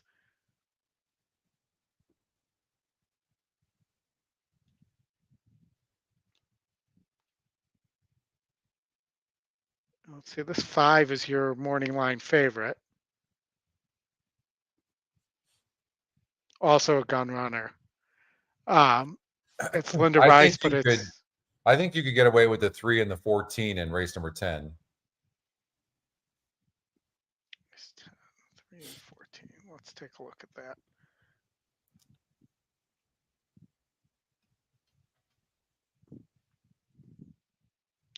$14 for Chad Brown. Let's see, and then the 3. The system wanted to use the 1 here. Rally Squirrel, who, I actually like this horse. Scotty, I think that the going from Brittany Vandenberg to Tom Amos isn't going to hurt this horse. Right. Has some, needs the lead pretty much, but and has some big pace numbers and is drawn out and won pretty big. I mean, I wouldn't use the 10 here at all. 11 needs the lead also. And so does the 13. So you'd have to, let's look from a pace scenario here. I mean, you're putting a lot of trust that somebody's going to come from behind here to go 314 at the end.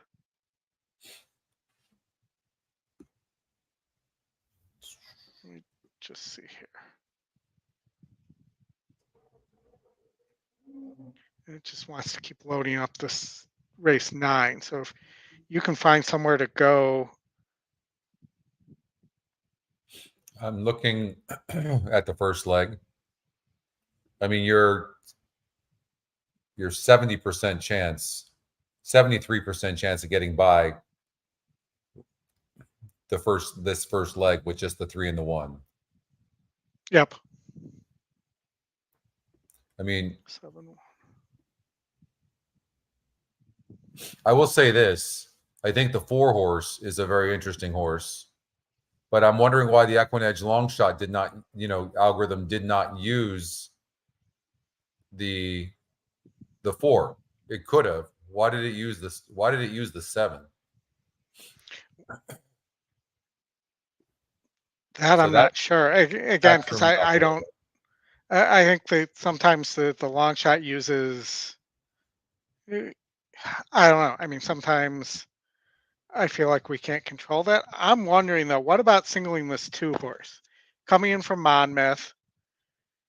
Beat 64s by 4.5 last time out. Tactical, can rate a little bit, can be on the lead.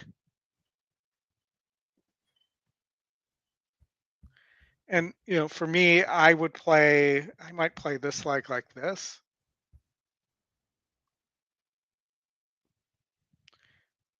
And play this thing like that.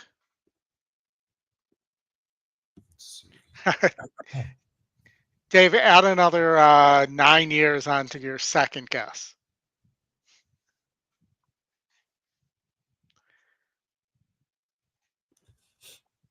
I mean, for me, the question is, do you need more than the 1 and the 3 here?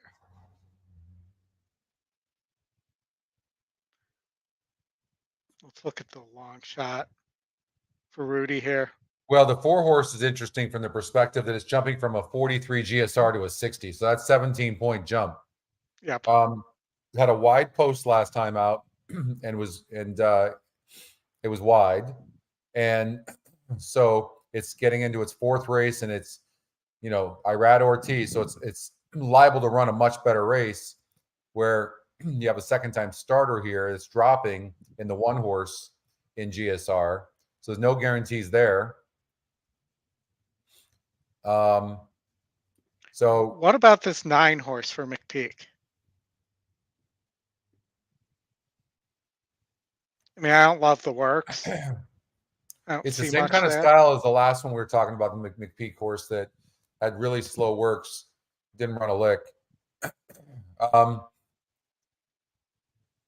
The only thing throwing me off, like I said, is why is the EquinEdge long shot? I mean, could that horse on the stretch out really run a good race? Maybe it could. Well, and Scotty, I think I was not going to use the 6, but the 6 is getting bet. And I think you have to pay attention there when you have the advantage of being able to. I agree.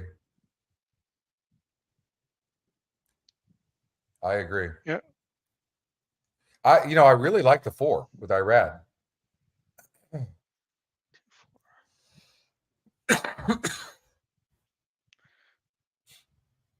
me see here. 1, 2, 4.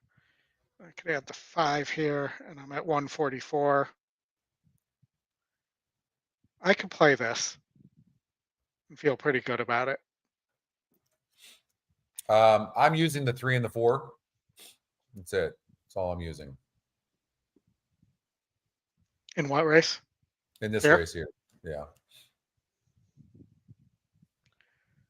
All right, let me see what this is going to cost me.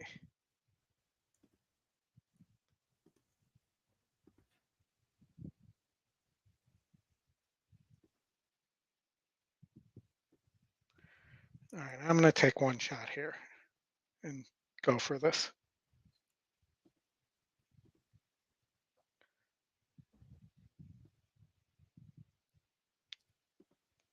One, 2, 4, 5, 4,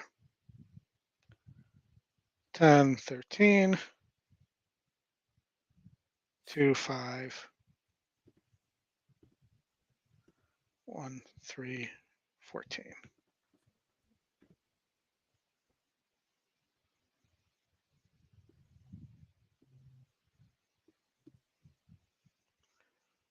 I think that the 4 ran a poor race last time out because of that 43 GSR. And I think that the difference is now is that it's jumping up 17 points. It didn't want the turf. Right. That's what I think. And its best tab number is on the wet track. So, and this is the top distance. So I think we'll see that. We'll see a good race. How much time do we have here? I'll be right back. No problem.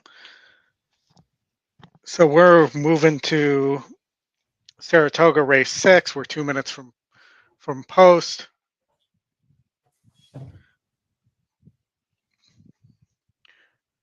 And that's what I wound up playing. I think if you can escape these first couple races, I think the 2 and the 5 in race 9 are very interesting. The 5, 8-5 on the E morning line, 3-1 on the morning line, 9 wins and 18 firsts or seconds at the distance. Your E top choice. And then you have the 2 who doesn't need the lead but could get it, who I think is your E second choice as well. And I think that this horse has been running exceptionally well, and just maybe the time 4 of 10 at the distance as well. I didn't particularly like the 7 horse. 7 horse 100% needs the lead. Hasn't shown the ability to rate. Was claimed from Jacobson last time out. Goes to a lower percentage trainer and gets Lascano, and I bet Jacobson was using IRED. Yep. So gets a downgrade in jockey as well. And then this one horse for Diodoro, also I feel like it needs the lead and really hasn't been able to rate and has been losing against not as good, again, claimed not Diodoro, but last time was Diodoro. And this time is Rodriguez, 7 Nation Army, who's your long shot. I skipped as well. So Scott, that they said that this is the second most horses or second most races coming off the turf at a Saratoga meet in like the last 15 or 20 years. And the meet's not over, so I would expect that it'll end up being your largest in terms of races coming off the turf by the time it closes. And unfortunately, the weather's the one thing you can't control. And this year, there's just been a lot of rain. Chris Walsh also warns that Del Mar could come off the turf this weekend from the remnants from a hurricane, or I think it's technically a typhoon. But so don't be surprised if we see our first Del Mar races come off the turf.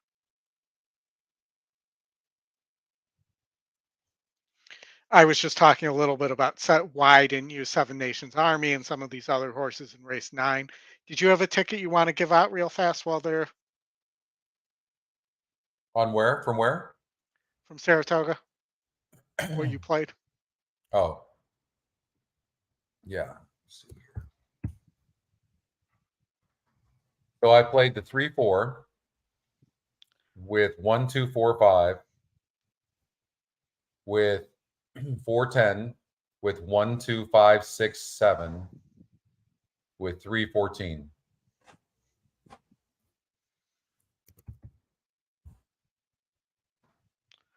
Race 6 is from the chute, where you remember that angle. Yeah. Yep.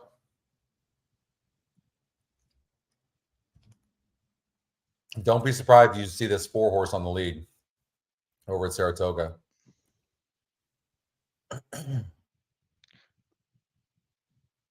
Let's just get a good break on the 4 horse here.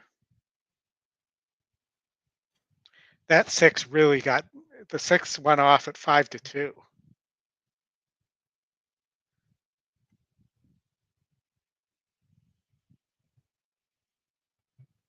And of course, the long shots on the lead.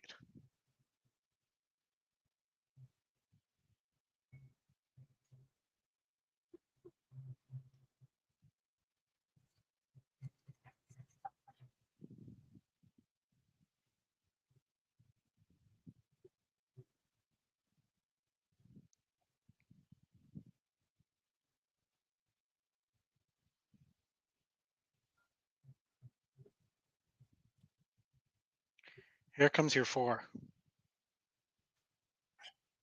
It didn't like that. It didn't like those conditions last time out, but it hasn't had a good trip so far either. Really broke out awkwardly. The long shot scaring me Iraq. here. 3's got the measure.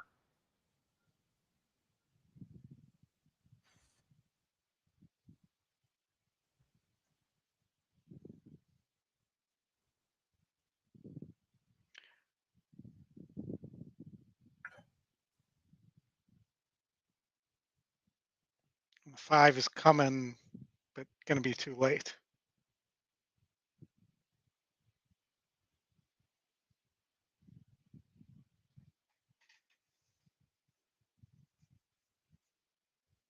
Moving on.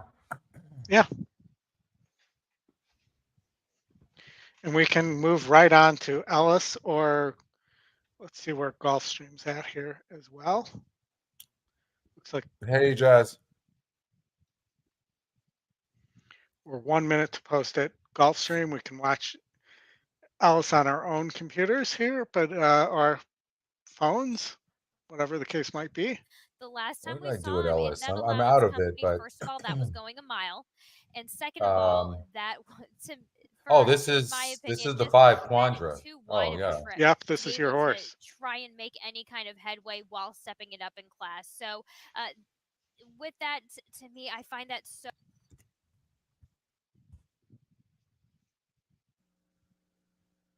Drop Woodbine in there again.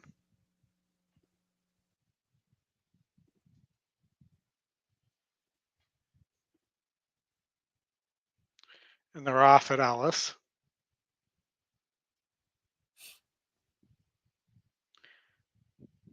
The 1's on the lead at Ellis.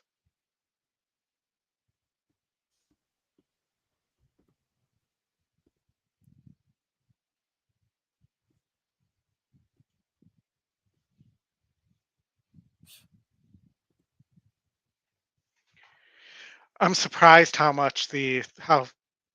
far back the 5 actually is right now. Yeah.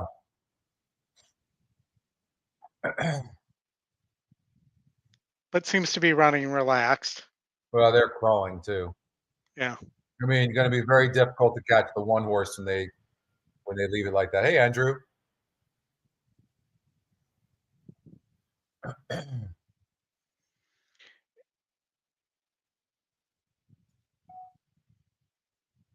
Very difficult. I mean, that pace was so slow. 25-2, and then 51-1 is just super slow. I think the 7's struggling a little bit though. I'd be really surprised if they caught this one.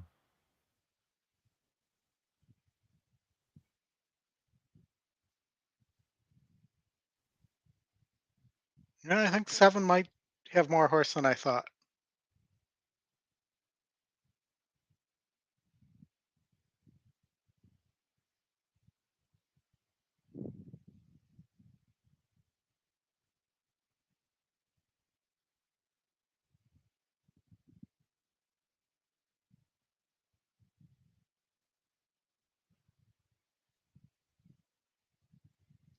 Come on, one time for Come on, Scotty. 5, get up. Come on. Get up, 5. I think Come you on, got 5. it. Get up one Come on, time. 5. There we go. Boom. Should have used your single, Scotty. Now I got to get Nice. that 3 home. It's what I get for being a non-believer there, right? Yeah, I mean, we got 3-1 on that horse as well too, so that's just huge. But I mean, they set such a slow pace, but I mean, that was just huge. Like when you look at that GSR, like goes from 68 to 87, and it never been on the turf before. It was off of a layoff. Brad Cox, Corrales. I mean, huge. Thanks, LA. And didn't have an ideal trip either. With Did not have a good the trip slow at all. pace. Yeah. Yeah. No, that's great. Awesome. All right, so we got Gulfstream Park. 6-5 on the 1 horse on the EquinEdge morning line, but this horse has burned some money too. The horses are at the gate. It's also outpost won. time. a lot too. It's a tough one. Line Yeah, up moving in race 7. I like the 6 a little bit here. Loco Abario and Maptitude, the first 2 to go in. The favorites are Loco Abario and The long Nautical shot Star. was a little interesting to me. Nautical Star on the colors of C2 Racing Stable. 6 has been off the layoff. Lights of Broadway to the outside. For Sappy. And I think the 3 should be the favorite here. I don't have a 7 strong opinion furlongs in this that race. here. They're at the post. I didn't get my bet in, They're but off. if you look at the 3 Start inside horse, for Maptitude, Yeah. who heads off for the early lead. Moving to him is Practico. Their heads The- apart. Lights the of 3 horse, Broadway is next. 2 Then the back, favorite won Local a goes side by side against with Nautical 74s Star. at this The late distance. running Lightning Tones is last of all as they chase the speed of Practico. Practico opens up a length and a quarter early over Maptitude in second. Gap of another 2 to an improving Loco Abario. He's together with Nautical Star. They're third and fourth. Then Lights of Broadway and Of Lightning course, the 3 Tones is is not going to last. run at all. They make their way now to the half-mile part of the contest, and Sunny Leone and Practico off the lead now by 2.5. Nautical Star moves up on the outside of a second running Maptitude with Loco Abario fourth, then Lights of Broadway, and still far back to Lightning Tones. They move to the top of the stretch. The opening quarter was 22-3. With the inside position, Practico, but Nautical Star bidding up looks like 6-1 boldly to me. now. Nautical Star for the lead. From the outside, Loco Abario. Lightning Tones is underway from last. He'll try to get a slice as they straighten for the drive. Nautical Star now set sail for the money. Loco Abario is next from the inside and fighting on Practico with I think 3 Maptitude. might get Loco there. Abario trying to peg He's back running- this he's leader good call, with the Oldy, advantage. 13 to Nautical 1. Star by 2. Lightning Tones down the center. He will get a slice. It's what slice you'll get. Here comes Lightning Tones at Nautical Star. Nautical Star holds on to 6-3. win it. Lightning Tones was Oh. second, third Loco Abario, fourth No, was Maptitude, then Practico in 123 flat. I mean, that horse had the class. Yep. Just needed a little more pace in that race. Yeah. So Nice. difficult to close going one turn at Gulfstream, but you could see there in the past results on HandyView that this horse had done it before. Yeah. Yeah. Let's see. We got Laurel 8 coming up if you want to go there. Absolutely, we're fast and furious right now. Okay. Laurel race 8. Let's see. So I was What's up, 358. David? Hey, David. I was 358-12 here in the pick So- 4 that's still alive.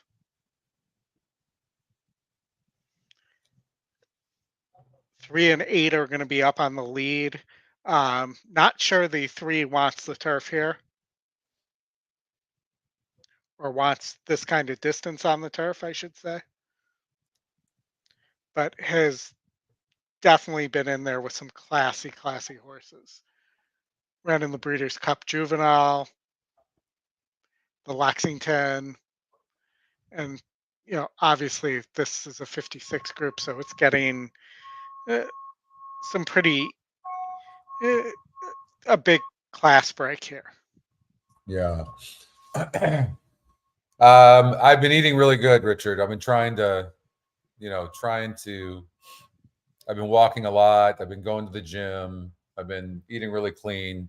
Plus I didn't go to the doctors, but I'm pretty sure I have COVID or some form of it or something. I've been pretty sick the last week too. So I haven't been eating. So, but thank you for noticing. And for Scotty, for me, a lot of times it's the travel that kills me. I get sick. That's and exactly have for what years. happened. Absolutely. Right. Every freaking time I go on those airplanes, every time. And man, I never get sick either, except when I travel. It's crazy. It's, I was just I went to Florida. It was a nightmare to get to Florida. Getting back, it was fine. But as soon as I got back. Yep. Yeah. And weirdly, it never happens to me going there. It's always after I come back. And I don't know if it's because you let your guard down and relax or what it is. So there are a couple times where a kid coughed, a few years ago before COVID, a kid coughed in my face and and not one of my kids on a plane or something like that. And then sure enough, I got sick. But that it's the same thing for me. Every time I go on a plane, and then fly back, I get sick. So Oldie, I kind of like the 12 horse here, and I like the 12, and I like I'll tell you, I like 5, 9, 12. So, but because I just think that it's called the flu exactly. But there seems to be a lot of speed in here. We could see some speed here. Yep. Now the 3's fast, no doubt about it, but it needs the lead and it's going. And I think the 8's going to go. And I just think that maybe we could see, a rush from behind. I think don't underestimate the 9 horse, the EquinEdge long shot as well. Although it's moving up in class a little bit, but I really like the 12 horse a bit here. I don't know what kind of trip it's going to get from that post. That's all. Yeah, no, and it's not as bad of a post as it looks like because there's no one. It's moving 3 posts in as well because there's no True. 1, 10, or 11. So it's not going to be that awful. Yeah. In fact, it'll be sitting right outside that 9 horse. I thought the 5 might sit a perfect trip too. Thank you, Doug. In terms of having something to close into, or the 3 just might be too classy for this group. Yeah. Speed or no speed. No, it might be. No question. It's had a layoff. Yeah. Good connections. Yeah. I mean, obviously a big time trainer change.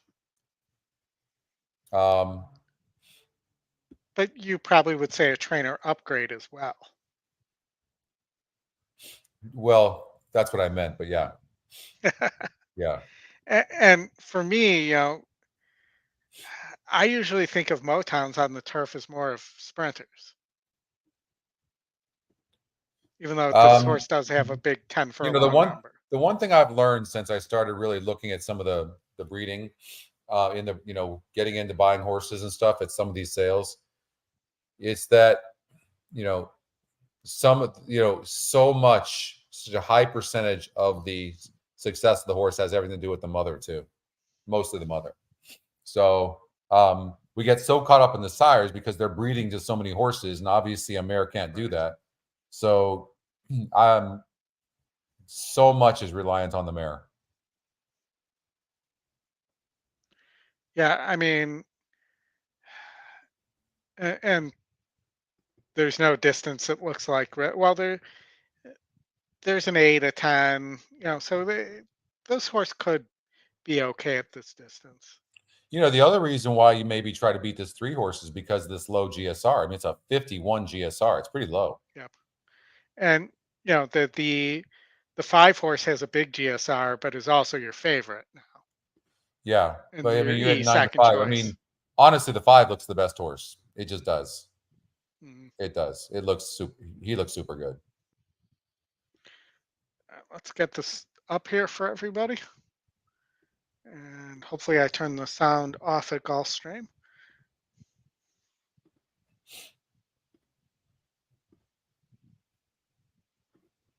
Okay, there we go. I was about to say, why isn't that showing up?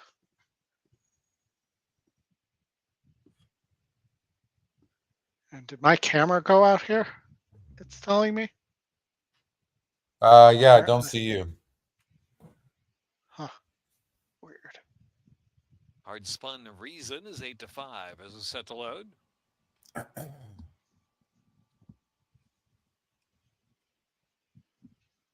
That's actually a good idea, Richard. It's actually a really good idea. As you see me in my father's and his girlfriend's office here, so got his love is in. I don't have my background on right now. Victor Carrasco up. Opposites attract. Steady John. 3, 5, 4. Certer, hard spun reason coming up now 9 to 5. Who's counting?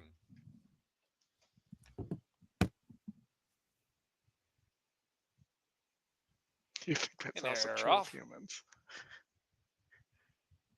Good beginning there for Curly, Larry, and Mose right out to the lead. Opens 8 up did the not break left well at all. immediately from Steady John in second, tugging along opposites of track. Let's take back now is Who's Counting on the outside, moving along. Who's Counting picks up the chase early. So Curly, Larry, and Mo just in front from Steady John. A length and a half into the first turn run.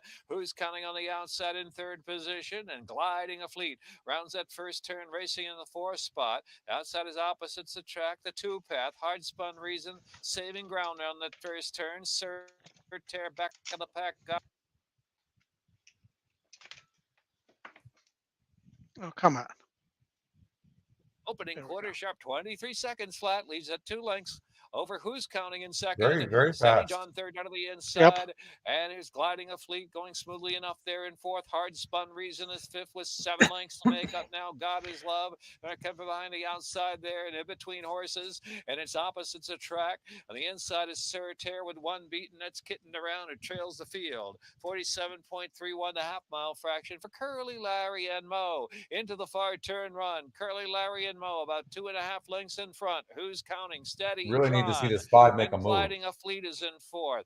Now 5's coming. Hard Spun Reason's got every chance to quicken up there from fifth, just in behind the second flight. Hard Spun Reason needs a place to go, is in behind just a tad of traffic. On the inside, Surter. Oh, it's got nowhere to go. There for Surter. No, it's going to end up working Hard out. Spun Reason now finds an opening one off the inside. Curly, Larry, I and think Mo. the Hard 3 is Spun just too Reason classy here. charging No, hard now 5's with got him. Grum. Come on. It is Curly, on, Larry, get and up, 5. Mo. Hard Spun Reason on the outside. Hard Spun Reason, Curly, Larry, and Mo. Curly, Larry, and Mo. Ow! It's Yeah, a you wise got guy photo. Hard Yeah. Spun Reason or Curly, Larry, and Mo. Surter was third. It's a wise guy photo. A little humor there on the Three Stooges. And my camera decided to go off again. Huh. I don't know what's going on here. 3 just had an easy lead, but 37. Held all tickets until numbers posted and the race is official. I mean, 5 was best in the race for sure. That 9 ran a good race on the rail there. That would have been a nice trifecta, 5-3-9. Yeah.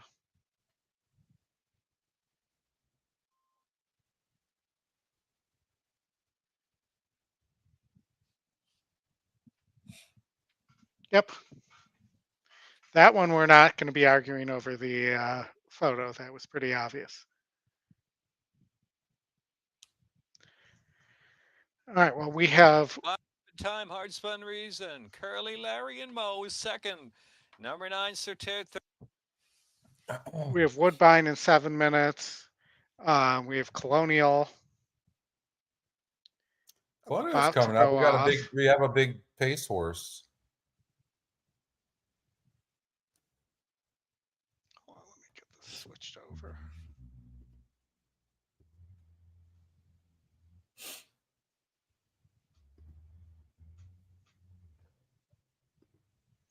All right, so Colonial, Yeah. the 6, currently at 1-2.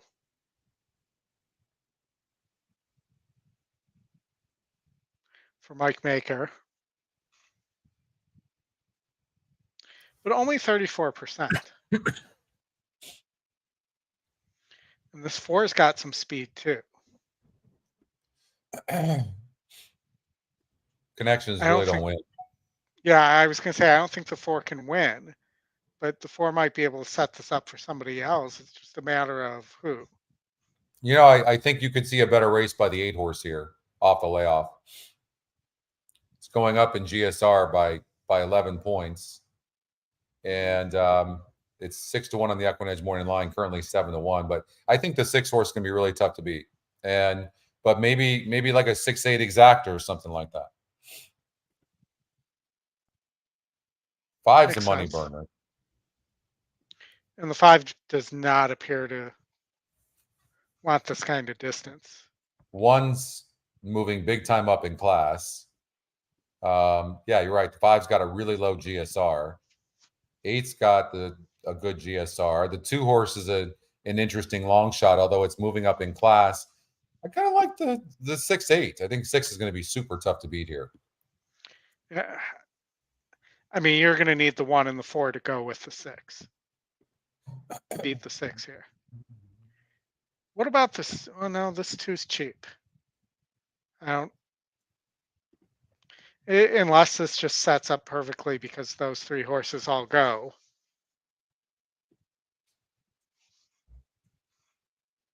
I mean, the long shot can rate a little bit, has some speed.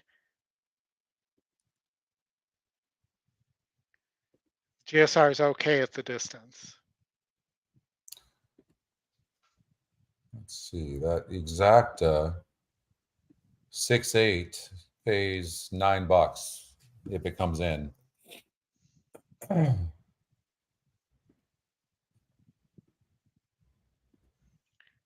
look at this 8 one more time. Beat 54s. I mean, for me, it's just the step up.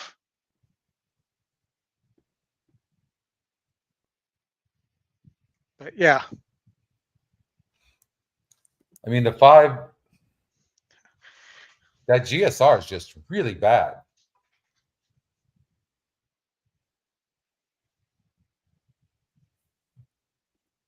Yeah, I mean, 6-1 on the EquinEdge morning line. The 1 horse, the EquinEdge long shot, probably is.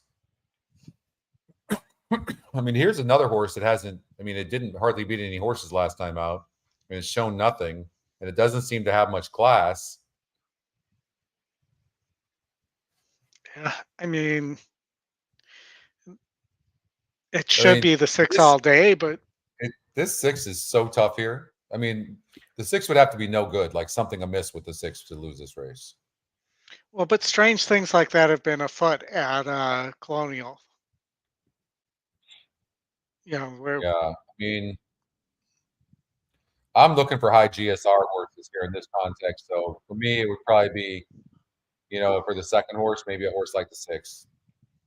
You know, well, and none of these jockey I mean the and 4. I mean, trainers excuse usually me, the work 4. together either.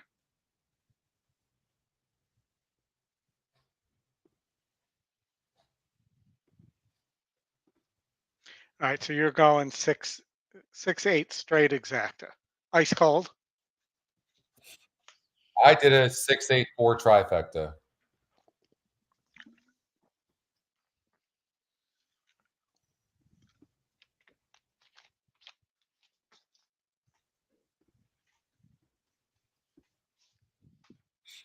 And of course, the 4 breaks to the lead, not the 6.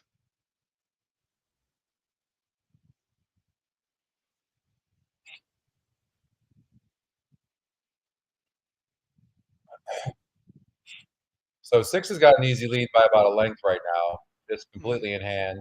Ears pricked. 4 is running nicely on the outside of the 1, who's sitting about a length behind. We're talking about Colonial Downs right now, race number 6.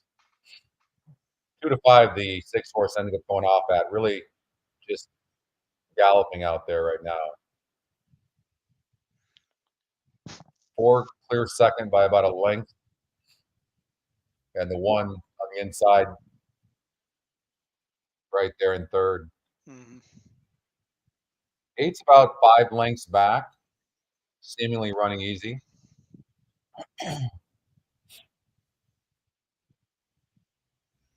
Let's see if they quicken here.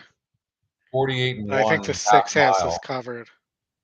It's not exactly slow, but horse is well in hand. Is talking about the 6 horse, your 2-5 favorite.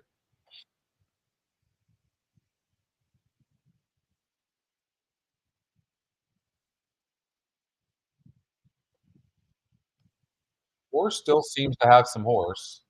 Yeah. 6 has not been asked. 5's already all out. 1's already all out. Here comes the 8. I don't think he's even asked the 6 yet.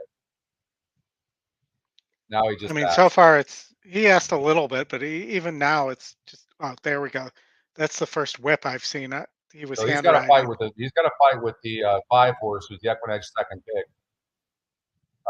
He's got it. Yeah. Really, honestly, not a great performance considering. you know, 5 horses GSR, which was terribly low, but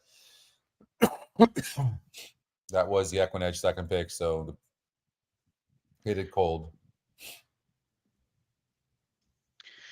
So Gulfstream, the 2 horses I gave out in that last leg that I thought were interesting. The 2, who's a money bag horse for Sano, is at 12-1, and the 4 is at 36-1. Yeah. So neither are getting bet at all. You couldn't pay me to bet this favorite. Don't answer the 6 horse. You couldn't pay me to bet that horse. Top GSR, EquinEdge second pick, barely lost last time out. The trainer's 0%. Jockey trainer combination is 0 for 18. And the 1 horse is 20% to win. GSR is low. But it's synthetic in a claimer at Gulfstream, so the GSR on most of these horses, other than the 6, are low.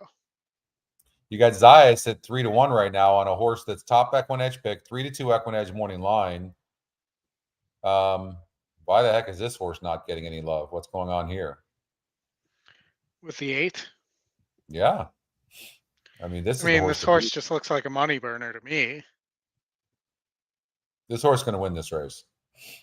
He draws outside.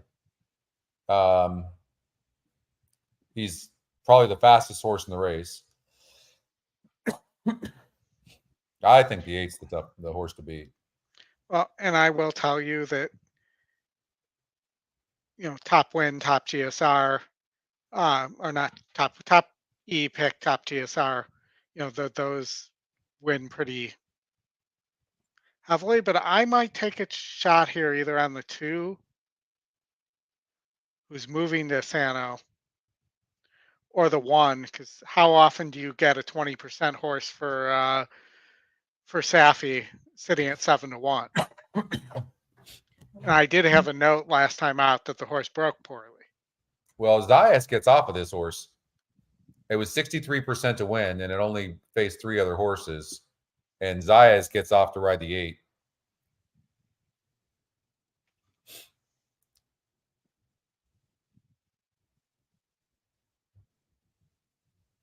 You should also note that the 4 that I mentioned is getting a 10 to 15-pound weight break, depending. Well, the 3 is also getting a weight break, but most of these horses that are 119, it's getting a 10-pound weight break on the 4. Yeah. Well, we don't know what the 2 is going to do. The 2 had 1 start. Yeah.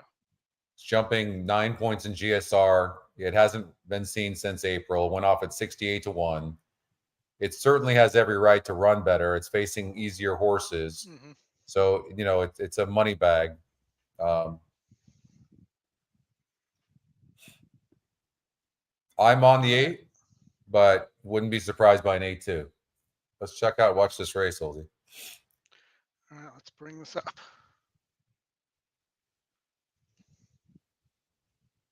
Let's see here. The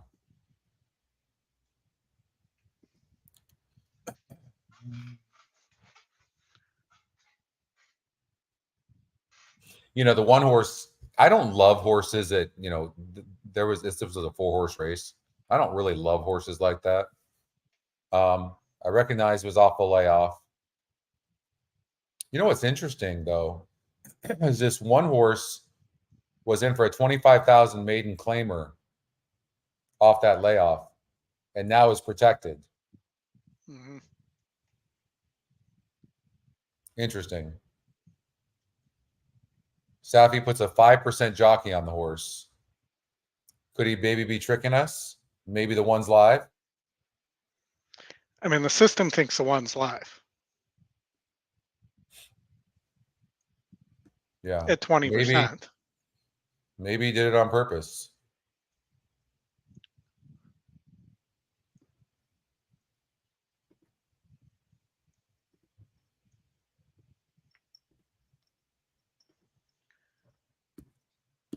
One looks great. One looks really good.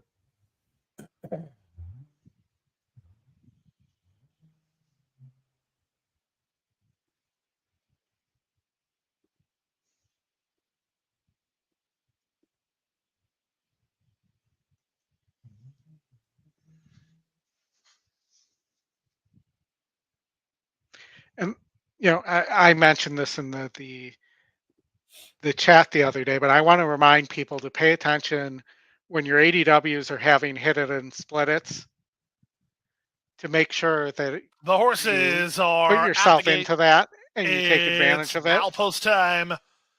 Lining up, moving in, race number 8. Bettors like 6 don't answer, and 8, Mr. Rhodium. They've raced against each other before, both of which kind of have similar resumes coming in. They've had chances to win, but they've run excellent while not getting the win. 4-1, start on a high note. Skylar Spendewell for triple seeking Safi Joseph Jr.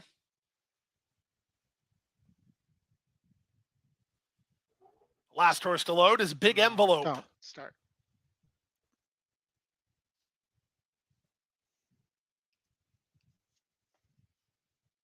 Big Envelope to the outside gate.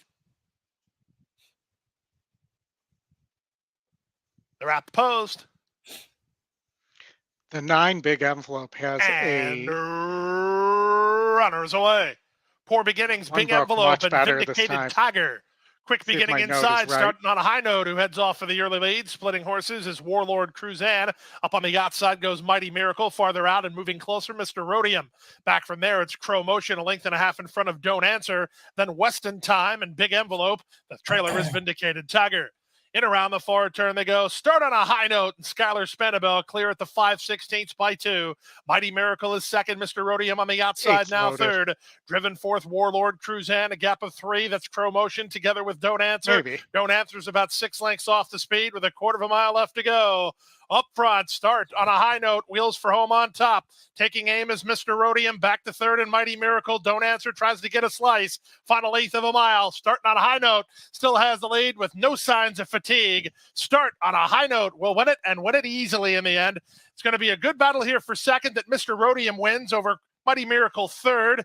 Don't Well, Answer. we talked about that. 56-4. And again, I want to point out the power of the note too, and why the notes are there for us to be able to take them, right?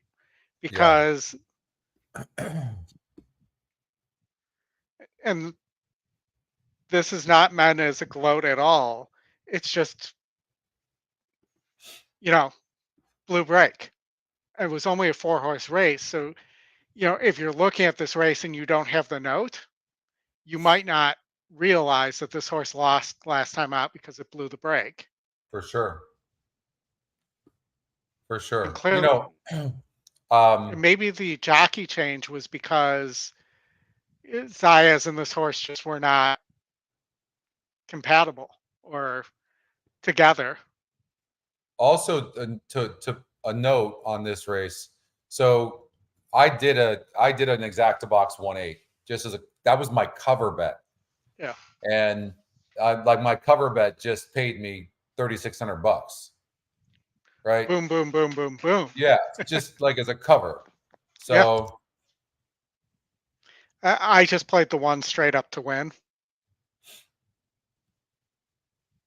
What's up, Chris? I will tell you, and I want to point one other thing out here in this race, and it might be worth a note on the 9 Big Envelope in case this horse ends up on turf. Because this horse, this dam has 8 winners out of 9 starters and 1 stakes winner. And you can see, this was a 30 on synthetic. I don't know what this horse was doing on synthetic, but if this horse ends up on turf, you might get a big price in a turf maiden. And this could be one of those Gulfstream horses, in race 1 at Gulfstream, that once the turf opens up, that ends up going off at 20, 25 to 1 and winning. By the way, at Ellis Park, race number 8, that that big favorite Pumpkin Score did win the race. Oh, Went boom! Gates away. I forgot that, so I got my single home. Yep. You like Hey, that horse. Yeah. So we got your single and my single home. Yeah. So that, Yeah. They won easily. And guys, I thank you also, Scotty, for doing my coaching class last night. You're welcome. But we kind of all have a little bit different tone to our coaching classes, and Chris's is really around better betting, and I think we all can benefit from talking and having conversations about better betting.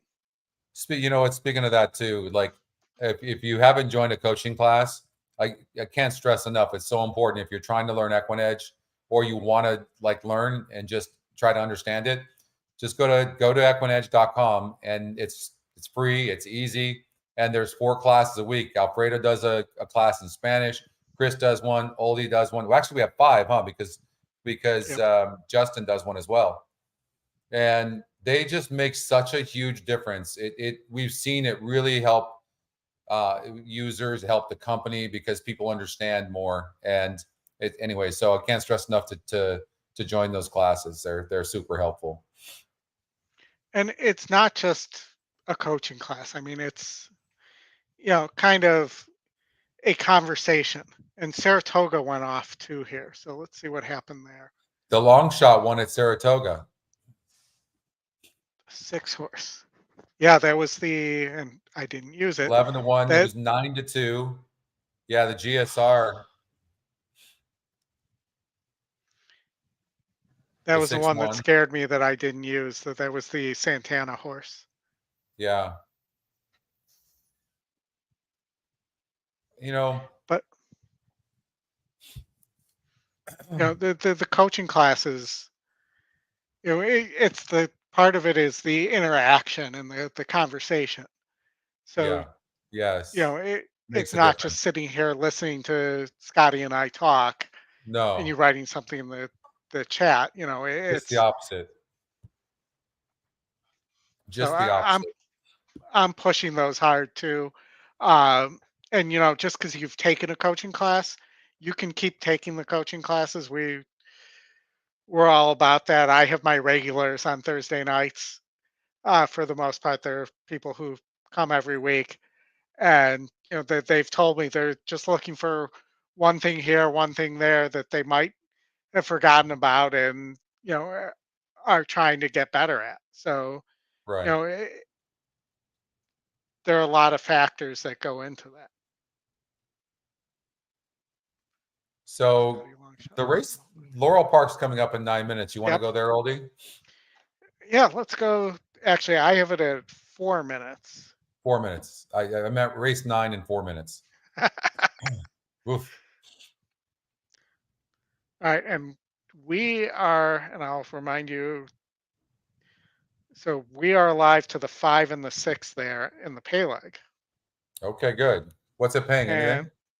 That's a good question. So let me look. Probably not, would be my guess. All right, hold on. It's coming up right now.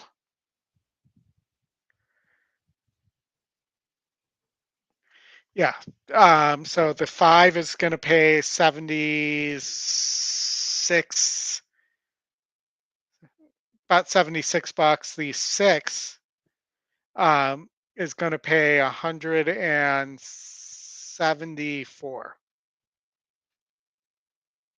So go 6. 6 is going to have an easy lead, no doubt about it. I had mixed feelings on it. It does draw outside, so maybe it can sit. Does it let the 1 go a little bit? The 1 can rate. The 1 does seem like a better horse. Faced way tougher last time out at 32-1. Prior to that, had won 2 straight races in a row. It's not in the EquinEdge picks, and it's only 9%, but it is 7-2 on the EquinEdge morning line. I think the 5 looks rocking tough here. I like the 1. So for me, I like a 5-1. And I'm not sure also that the 5's going to run the same as it did pre-claim too. And really, it was beating 52s and has been very popular at the claim box. Yeah. I meant the 1, not the 5. The one. Yeah, I mean the 5's beaten way better. The 5 should win this race. I do want to point out the 6 is an S horse. You know, got caught two back against similar.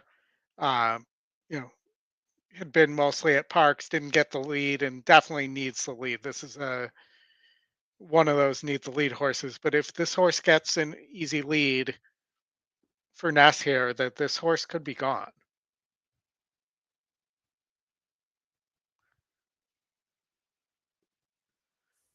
Yeah, we can look at Del Mar. No problem, dude. Let's get through this Laurel race and then we can check out. We'll have a little bit of time to Woodbine, but you know, I know the 7 horse here at Laurel doesn't love to win, at least now. I mean, this 5-year-old mare, but I mean, she does have 3 seconds in a row. She is getting more distance here, so she can relax a little bit up front while there's some pace, and there is some pace in here. I think I like this 7 horse a bit. Awesome View, excuse me. I think you're going to see this horse actually finish up, at least be in the money. I don't know if it'll beat the 5 because the 5's going to be tough, but this 7 could get a good run on this 5. You know, I looked at the 7 and I thought the 7 just doesn't want to pass anybody.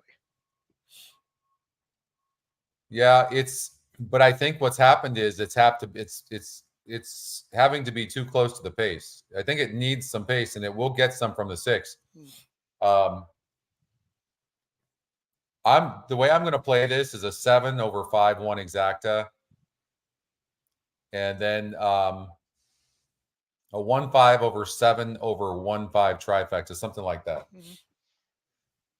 But I'm going to take a chance on the 7 at 9-2 odds. Well, I see they're going in the gate right now, so let me get that up.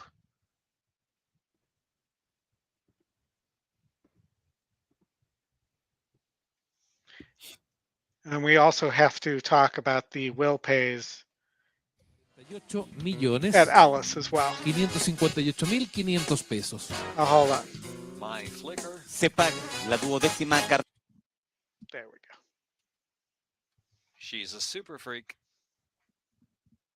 Yes, Oldy is alive to the pay leg at Ellis. And there's some pretty Awesome wide-ranging payouts there. And they're off.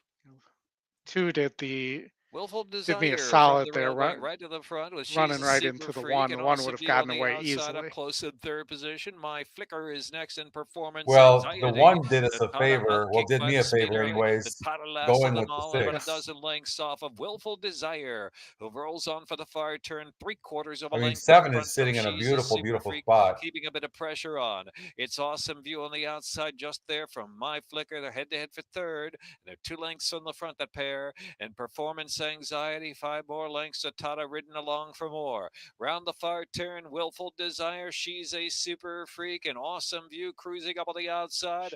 My Flicker has to wait just in behind at the quarter pole as they make the turn in. Performance Anxiety, still a half dozen from the front, and trailing the field is Dotata. Into the stretch, Willful Desire has the desire, opens up 2 lengths on Awesome View in second between horses. My Flicker and She's a Super Freak. Drop back and shuffled back, though tiring. Here comes My Flicker, Willful Desire, Willful Desire digging in, Willful Desire, Willful Desire got there, Willful Desire, Flicker. Awesome View is 3rd, close 4th. Performance Anxiety, She's a Super Freak.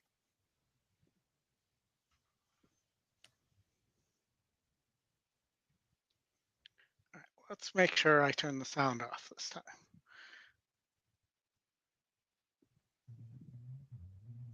All right, so we want to talk about Del Mar. Yep, Del Mar. There was a horse we were gonna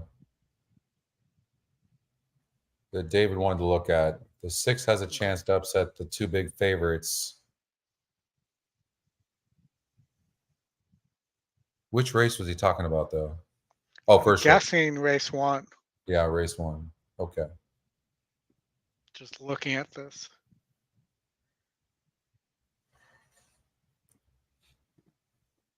Let's look at these 2 big favorites here. The Erden horse looks like it prefers, just by the way it's running, synthetic or dirt to the turf. And the 2 Hudson Ridge has been dropping and dropping and dropping for Baffert. Yeah. Baffert. Clearly not the same horse anymore. But this might be a group that's, not overpowering.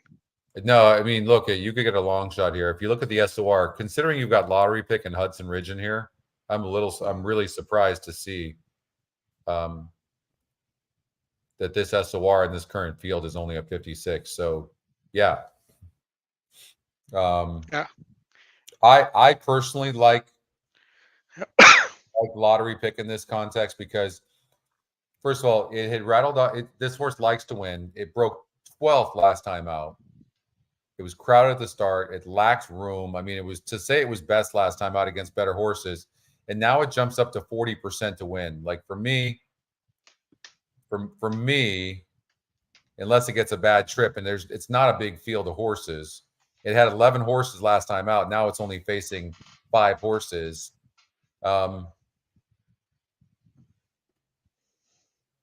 It's I don't know.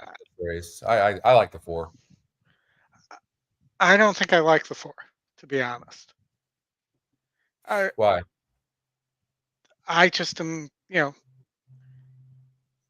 beat 46, didn't beat 46s on the turf. I just don't think this horse runs as well on turf as it does on the other 2 surfaces. So both its wins are it's 0 for the turf. Let's see here. Let's look at the 5. I mean, the 5. I mean, first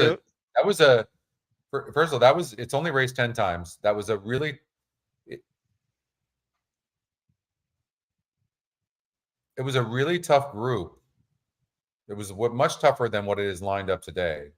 I'm going to look at the staging site and see what I can see on this horse. I know we're totally getting away from David's point of the 6 horse. But I'm going to look at that last race and just see, horse called Sarwar won that race. And for Leonard Powell and Juan Hernandez. Lottery Pick got second.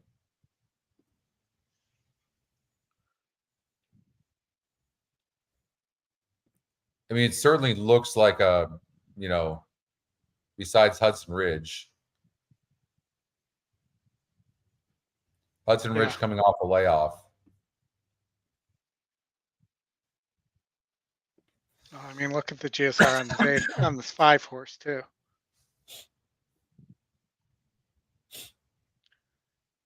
It was running against really weak maiden special weight group. I'm looking at race 2. I'm just looking to see if there's a single somewhere in here.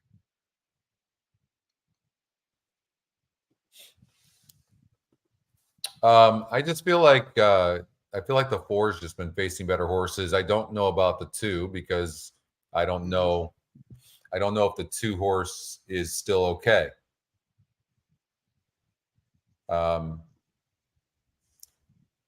I'm looking at the 520 race for Lottery Pick, and it lost to the 4 horse here that was called Half Barber Benji.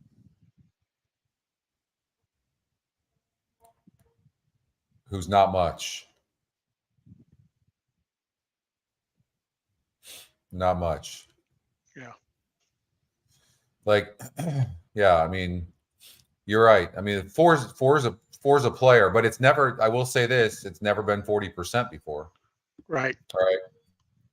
So it's been running good at 9%, 9%, 15%, 25%. Now it's 40%. So Peter Urton's on fire. Rispoli, they've been doing really good together.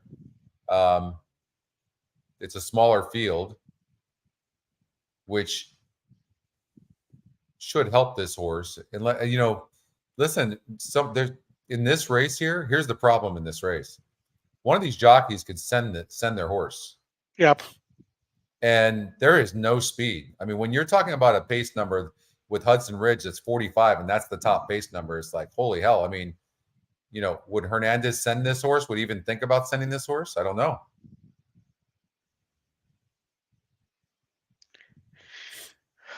I mean, it is a Baffert. I mean, granted, it hasn't shown much speed, but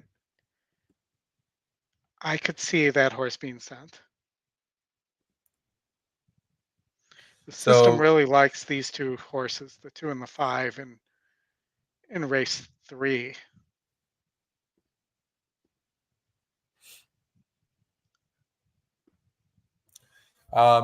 Really, David, to answer your question, I don't think the 6 is impossible. We don't know what the 2 is going to do. Hard to fully trust the 4, but it is 40%. Like for me, if I was forced to bet one horse, it would probably be the 4. But the 2 could send and get an easy lead.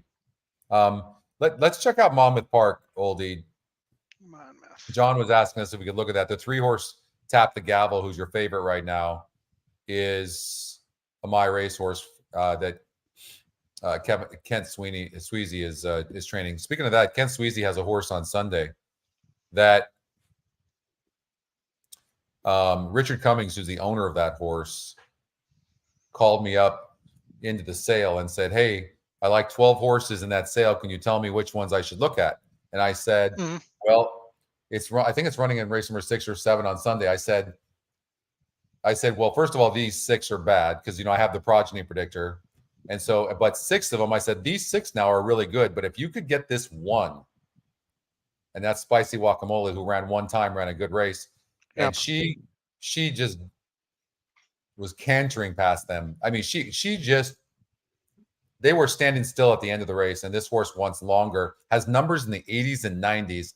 And I believe Richard got this horse for like $39,000. Crazy.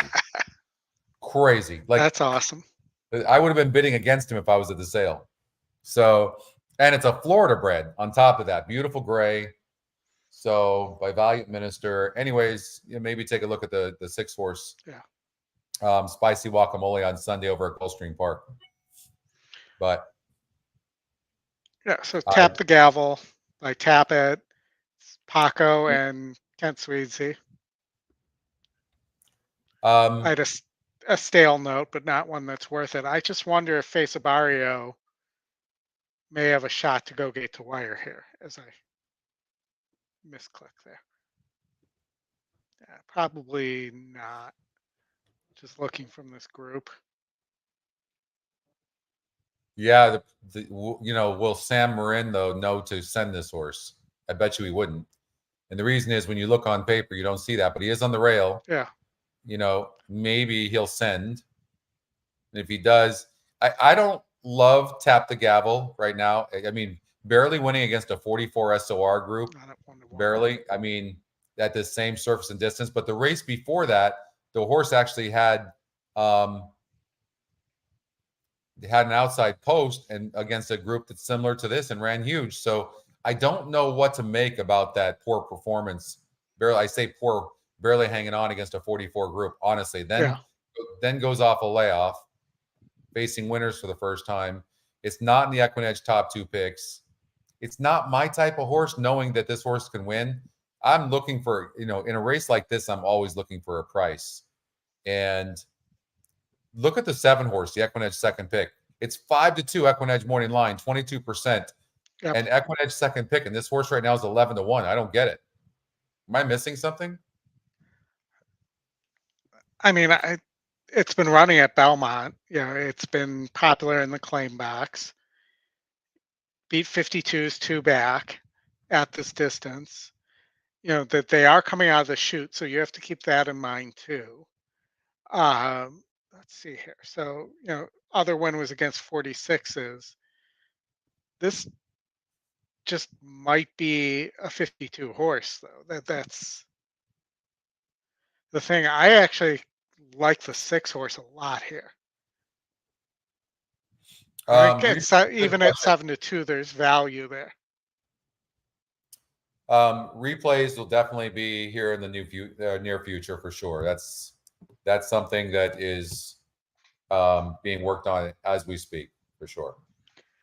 Well, and while we're waiting for Monmouth and Ellis, where we have the final leg there, I did, and I'm just going to open pitch you on a tool idea here, if that's okay.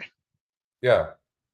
So, hey, a lot of us, besides playing horses, we play fantasy football.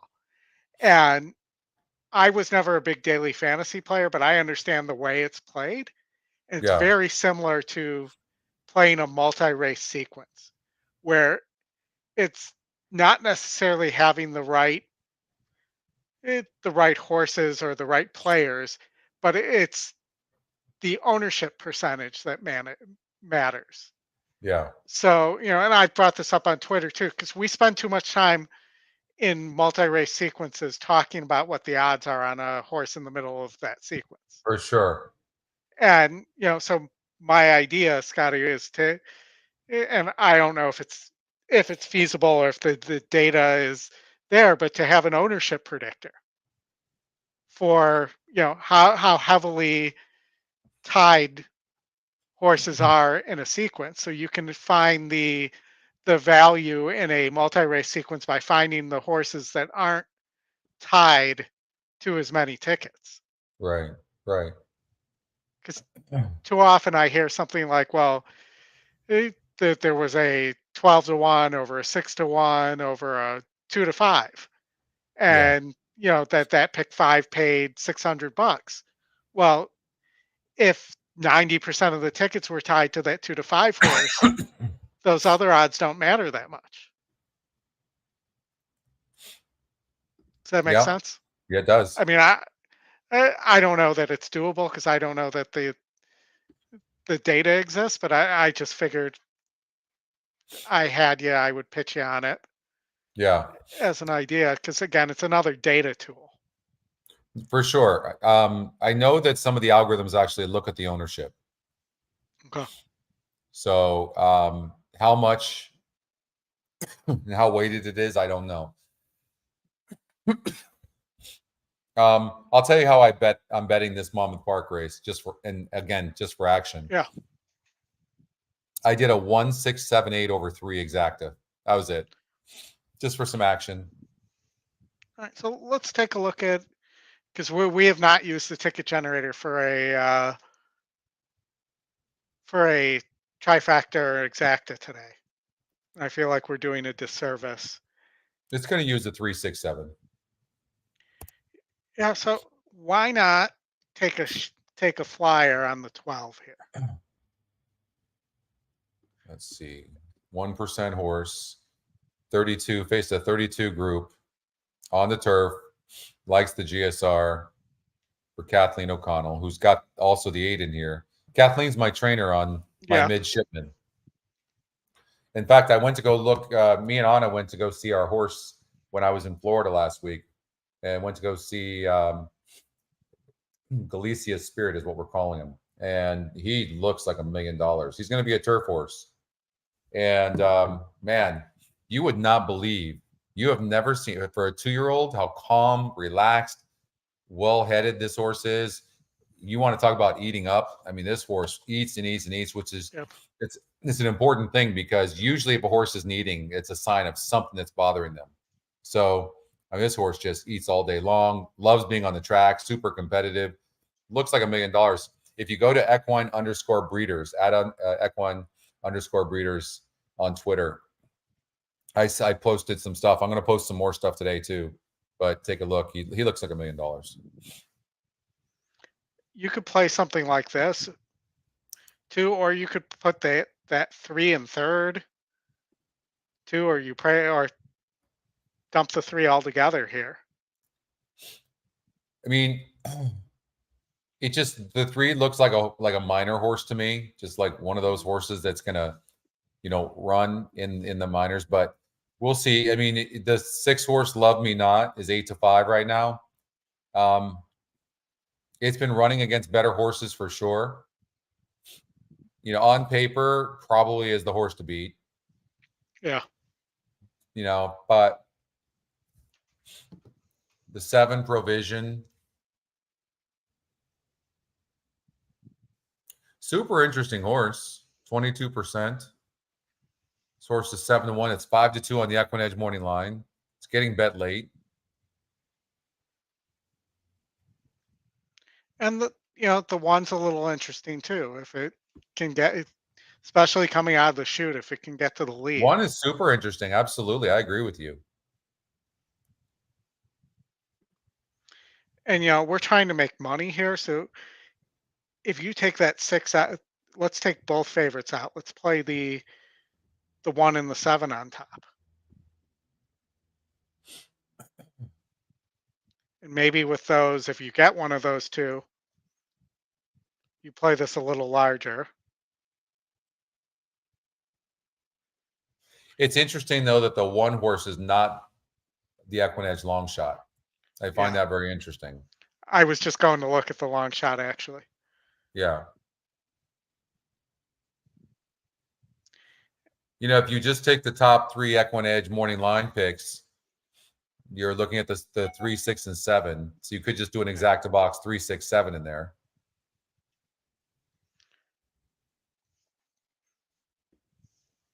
And I don't know if anybody played along at Ellis, but we're alive at Ellis to the 1, 3, 4, and 7.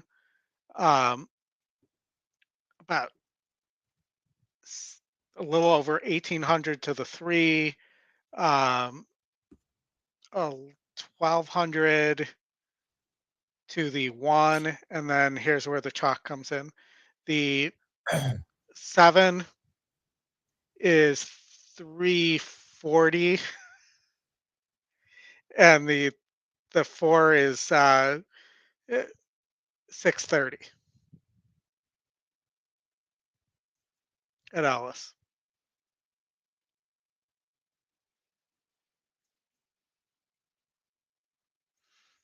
And again, so all of Monmouth them. Park, the 3's running fine, but in between horses, really the 7 and the 6 did not have like good trips early on. Thanks, Annette. Yeah, beautiful horse, great conformation, absolutely. Yeah, large shoulders, wide chest. You're absolutely right. Turf, absolutely, looks amazing. The EquinEdge long shot's on the lead right now, and 6 has got a lot of horse right now, no question. 3's on the rail, going to have to get the trip.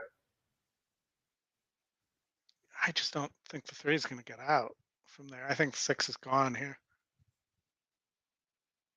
6 is running phenomenal at 7-5. 7's not running at all. And Watch the out jockey for on the 6 is doing a nice job. He's waiting for the 3 right now. Absolutely waiting. So 3's just going to have to get up for a second because you're not catching the 6 horse. History. That 4 isn't going away. No.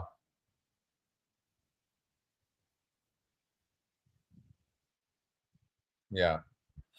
Easy. 6-4. 6-4. Easy. 4 was 2%. But again, and I talk about this in my class, that the things like the GSR and the win percentage algorithm and even the picks, they're about predicting a winner. Right. So who do you have again here in finishing off your pick 5? 1, 3, 4, 7. 1, 3, 4, 7. Okay. So Ellis. let's look at this. We thought maybe this race was wide open. The 7 horse doesn't necessarily have to run great. The GSR drops 22 points. Oh, for 13 lifetime. Right. What's that? Over 13 lifetime. Over 13. So it doesn't have to win.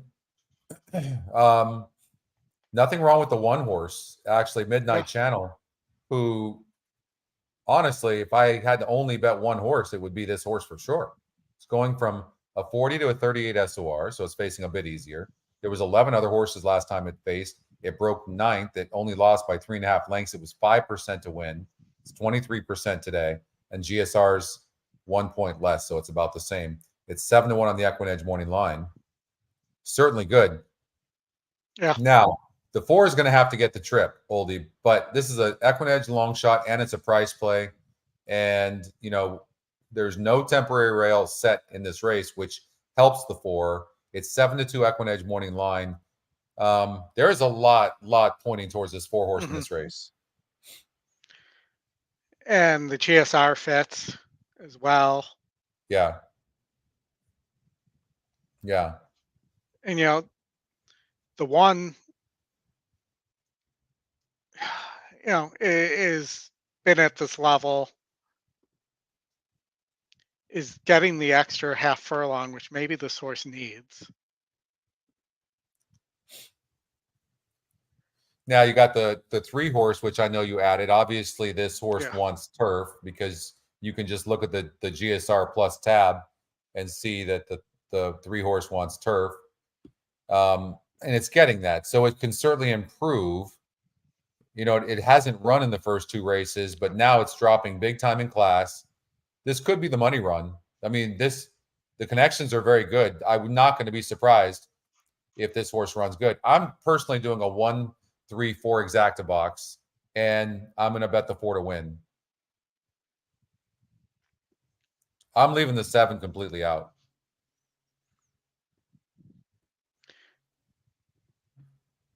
I mean, the thing on the 7 is it's the Asmussens. I don't care. And that the 7 is second time turf, but looks like that was a long time ago. It's not even in the handy view. You know, Annette, when you talk about like hard spun, right? The distance being good. I don't, I just, the dam plays such a huge role as well. I don't really concern myself with any of that. I just use the GSR. So I don't think this distance is a problem at all. This horse has run well. The last couple, here's the problem. The problem with the 4 is it's a terrible breaker. If and this it didn't horse break well either this time. did it just take off already? Yeah, just took Yeah. off. 3's on the lead. The 10 is out wide, but trying to press.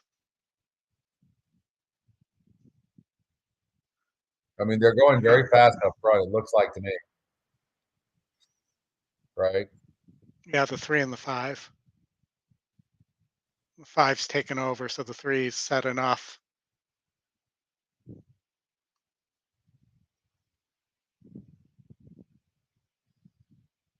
I'll tell you what, Yeah. the 4's got a lot of horse, but you're on the rail like that, like the 4 is.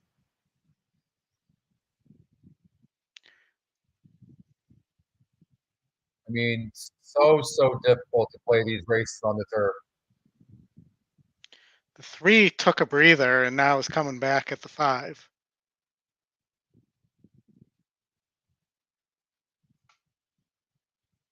Four is 9 loaded, absolutely loaded if he can get the trip. And the 4 is gonna have to go really wide. Come on, 4, 4-1. Come on, 1. Come on, 4-1. Get up. Come on, 4. 1. Come on, Get 1. Up, 4. 4-1.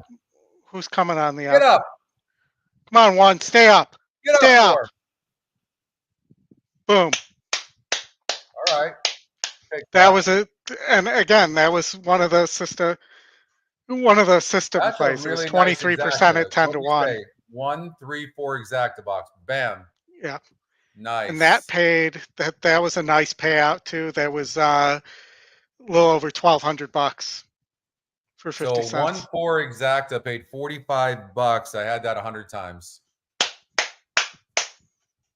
See, All right. just like when you were at Gulfstream and a couple shows ago, I'm a good luck charm for you, Scotty, in terms of You the are. stuff. And and with Midnight Channel, the one where winning there, it's a nice profitable day for me as well. Yep, nice going on that. Like, look at the win percentage. That horse. Look, we talked about that 7. I hated that 7. Yep. Yeah. Thank you. Annette. And That's the 7 had a near perfect trip too, yep. It sure and did. just wasn't good enough. See, did I have the original ticket still up here? I don't think I did. Wow. Yeah, I do. So that's what the ticket was. So good. Look at that. 10 to 1 over 9 to 1, huh? Yep.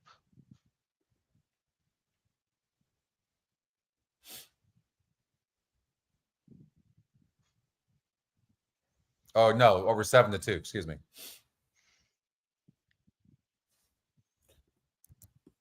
Let's see here. And Hey, to be honest, I don't what? play Ellis that often either. Did you see that 9 get third? That 9 was the EquinEdge second pick. Did you see that at 28 to 1? I didn't even notice that the 9 was the second. It was the second pick. I must have tossed it for Nice some hit, reason. I John. just don't remember why. What? Look, John, you had the pick 5 8 times or the exacta?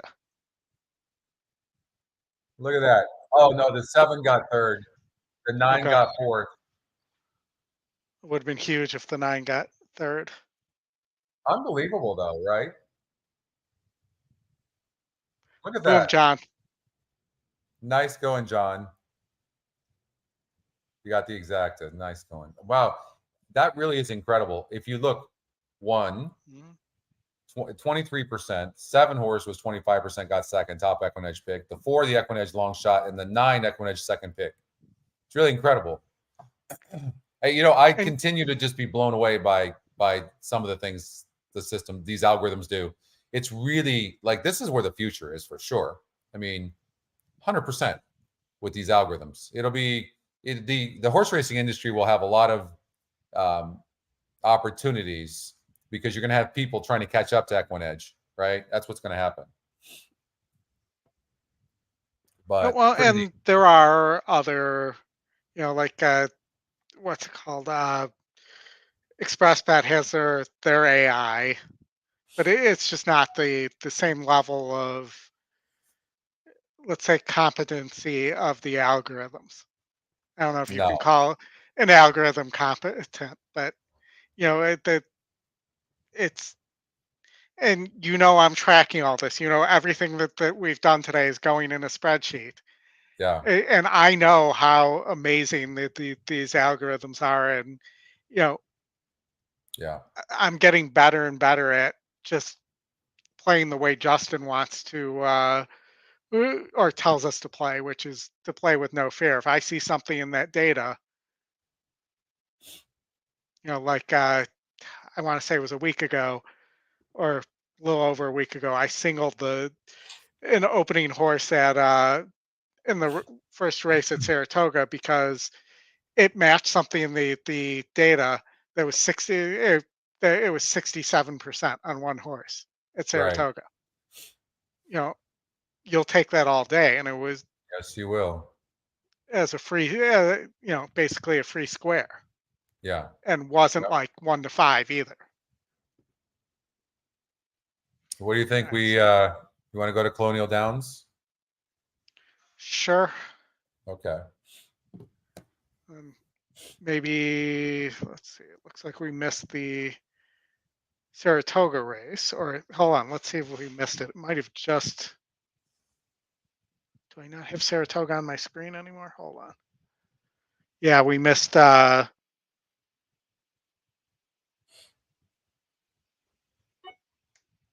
won that race?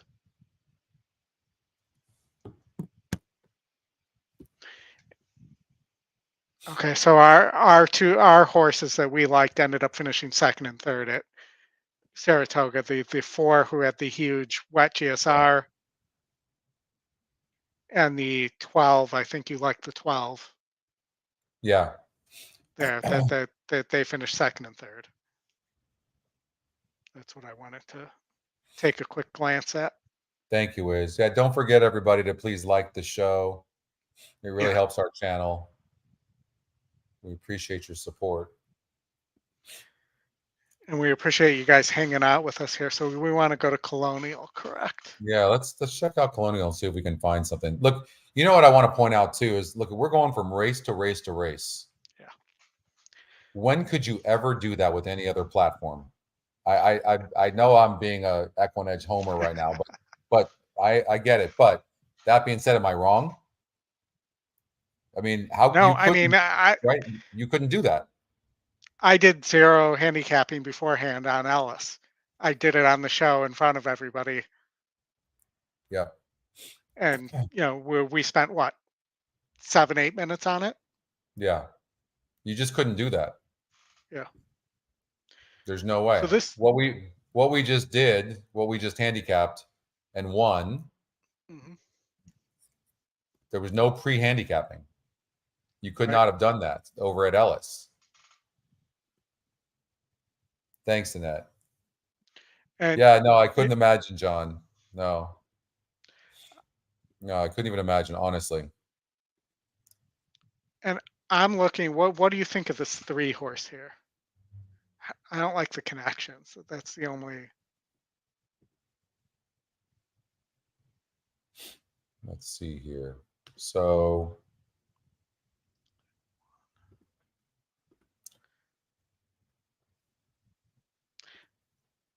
rails out 37 feet. Why is this 2 such a heavy? You know, definitely the 3 horse seems like a horse that needs a lead, and it might get it, but the problem is the 5 horse is a horse that's going to be forwardly placed as well, and so you know we could see a speed duel with those horses, and then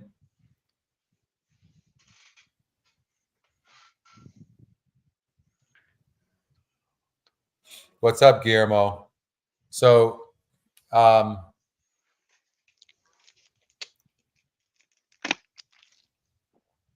I do kind of like the EquinEdge top pick, the 1. It's 2-1 on the EquinEdge morning line, top EquinEdge pick. I'm not really looking at the win percentages in this race. They look wide open to me. So that won't be an influence on me. The EquinEdge long shot seems to me to be a little bit cheap. So see, I was going to say I kind of like a all EE pick exacta here.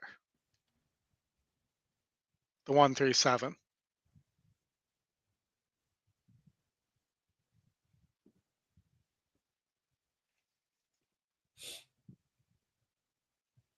No, I don't love the EquinEdge long shot, but the race is wide open. But I don't love anybody for that matter.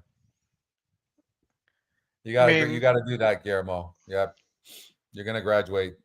Once you get used to EquinEdge, it's very difficult to. I couldn't even imagine trying to like open up past performances and not have that. Couldn't even imagine. Not have EquinEdge. Don't even know what I would do. 5's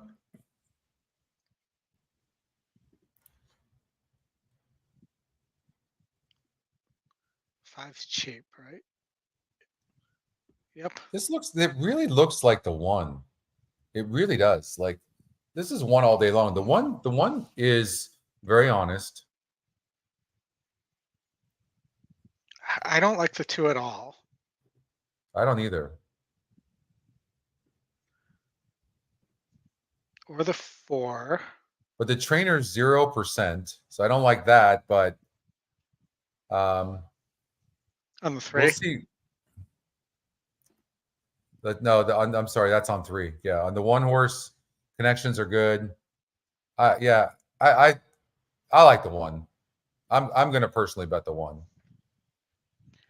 All right, I'm going to go with that all E pick exacta.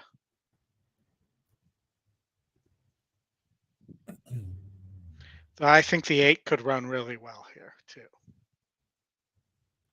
You know, the horse we're Watch out for missing the right 8. now that's coming in from Monmouth Park is the 4. Smile Brian.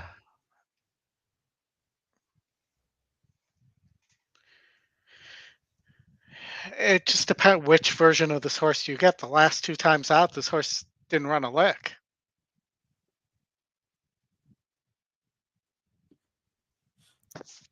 Let's see. You know, he's had some troubled trips. I'm kind of on this 4 horse a bit. I'm on the 1 though, for sure. I'm going to do a 1-4. I think this race is wide open, but I think the 1's going to be really super tough to beat if it gets the trip. That's what I think.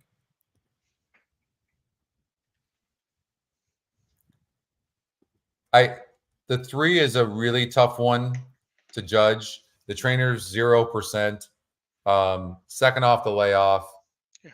It certainly has every right to run a good race from the rail. I mean, maybe the 3 has to be used. Maybe, you know, at 9-2, maybe it does go gate to wire. I'm gonna do, you know what? I'm gonna do a 1-3-4 exacta box. But I like the 3 best, or the 1 best. Well, and the 3 is one of those hurdles horses. I'm pretty sure. Too, I think. Well, maybe it wasn't. Maybe this. No, it did. It went 16 furlongs. Yeah. It was.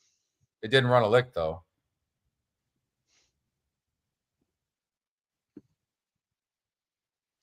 All right, we're loading here. We do have one more race we can show at Woodbine as well. Yeah, it's coming up in 2 minutes. Yep. All right. I'm going to leave you after Monmouth Park race number 8, Oldie. Sounds good. It's probably time for me to call it a day too.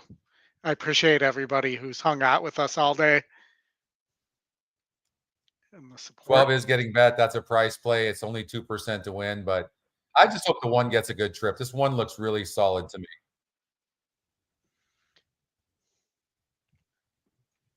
You guys will see me take a quick glance at Woodbine here while we're waiting for that. So I have that ready to go here. This may be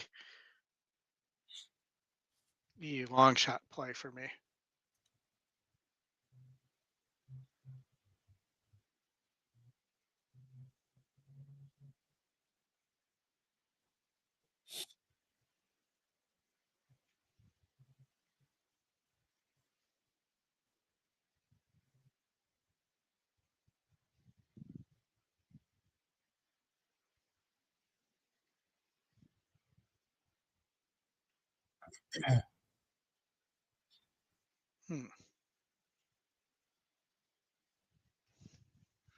Woodbine, I might take a shot and I'll put Woodbine up for everybody because they're loading right now, but the 2 is very interesting there.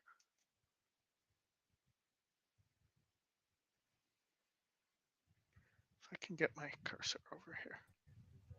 Now to gate 3 is River of Babylon. Yorkville for Lenny Sisher on gate 4. Mr. D moves up. Justin Stein getting back in the saddle now for It's Me, Mario. It's me, Mario. Dio Brando for Shane Ellis. Dio Brando at 10-1. Ignite the Storm for the barn of Nick Nasawenko. Yeah. And the last one looks like Jose Campos the on winner here. Discovery If I were chart to judge from mid-race. has gone forward. Discovery chart to be fully placed in. Goes into the line. Not completely there yet, pulling back. Another attempt. Discovery chart. Horse 9. All in. Locked up.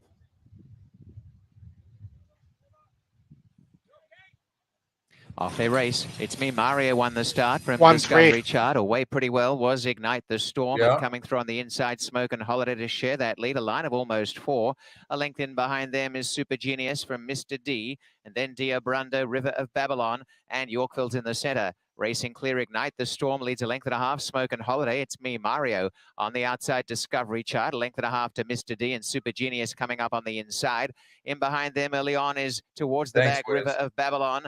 And racing 3 wide, Dia Brando. Splitting them is Yorkville. They go into the far turn and Ignite the Storm is out by almost 3 to Smoke and Holiday. And it's Me Mario revs the engine on the outside. Discovery Chart attacking 3 wide, 2 to Mr. D. Yorkville's finishing on pretty well. A long gap to Dia Brando, River of Babylon, and Super Genius in the lead inside. is at 20 to 1. That's the EquinEdge. Still in front, Ignite the Storm, a length, Smoke and Holiday, Discovery Chart. Here's Yorkville circling the field on the outside. The 2 that I was interested in did not run at all. Pretty wide, Ignite the Storm in front, right down the outside. Yorkville up the rails. Now Mr. D showing some live. Smoke and Holiday the centre. Ignite the Storm, a length and a half. Mr. D coming in down the outside. Yorkville, Ignite the Storm still in front on the inside.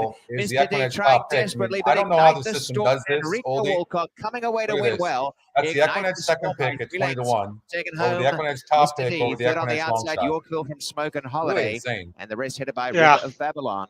It's a gift. 1:18:31. Yeah. All right. So we wanted to look at Monmouth and then we'll call it after that. Yeah.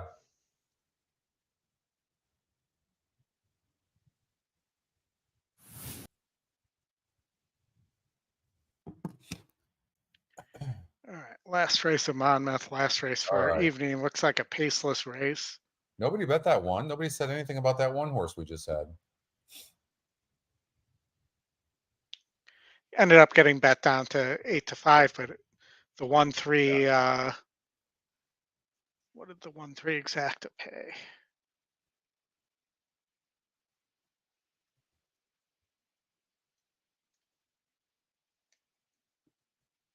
Uh, 1-3 exacta. Yeah, $9 for $1. Okay. All right, so at Monmouth, this race looks pretty paceless. The 8's currently sitting at the E second choice is sitting at 1 to 1. Top win percentage, second choice.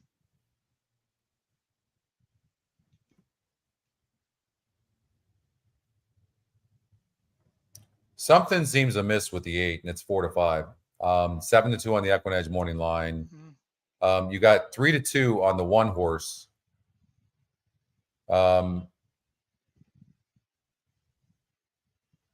to 2. But I don't think the 1 horse needs to win either. Not necessarily, but the 8 horse something seems amiss, whereas the 1 horse, you know, you can throw out that last race, give the horse a little bit of a layoff, and sneak one in here. So there's 4 algorithms pointing towards this horse. The GSR, top pick, 31%, 3 to 2 EquinEdge morning line. So in a race that you just can't see these horses, you know, and then look at the EquinEdge long shots, 5 to 2 EquinEdge morning line. Yep. So for me, 1-7. Well, the question is, will this 3 if this 3 gets the lead, will it get Brave at a big price?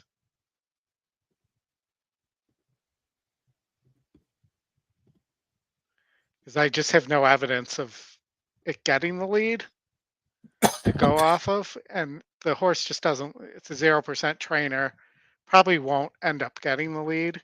Yeah. You know, the 8's a little interesting. The 1's interesting. The 6 is interesting to me too. I did a 1-7 exact. I'm going to try to beat the 3 to 5 favorite. All right. So you're doing a 1-7. I'm going to do a 1-6-7 exacta. Because the 6 also likes to finish second.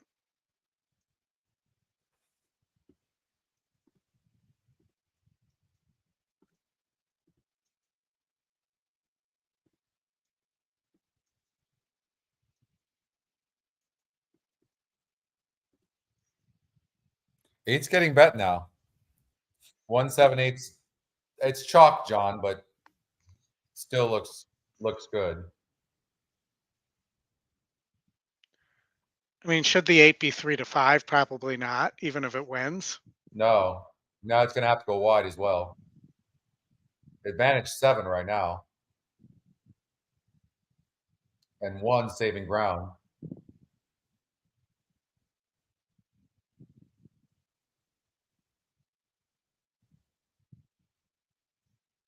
Watch, the 3's gonna end up being brave on the lead.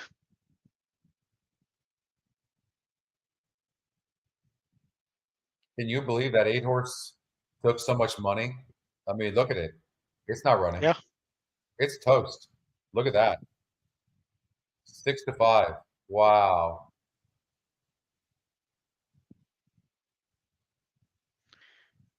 They're hoping for a claim there. There goes the 1.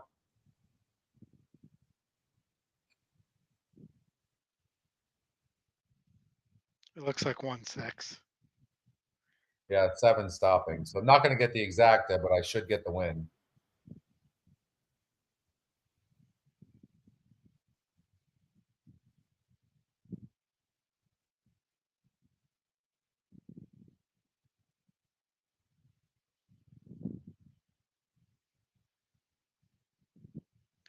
Oh, the 6 might fade it. The 8 never even finished the race. Well, and it didn't finish the previous race. Yeah. Yeah. There's clearly something wrong with that horse. 1-6-3.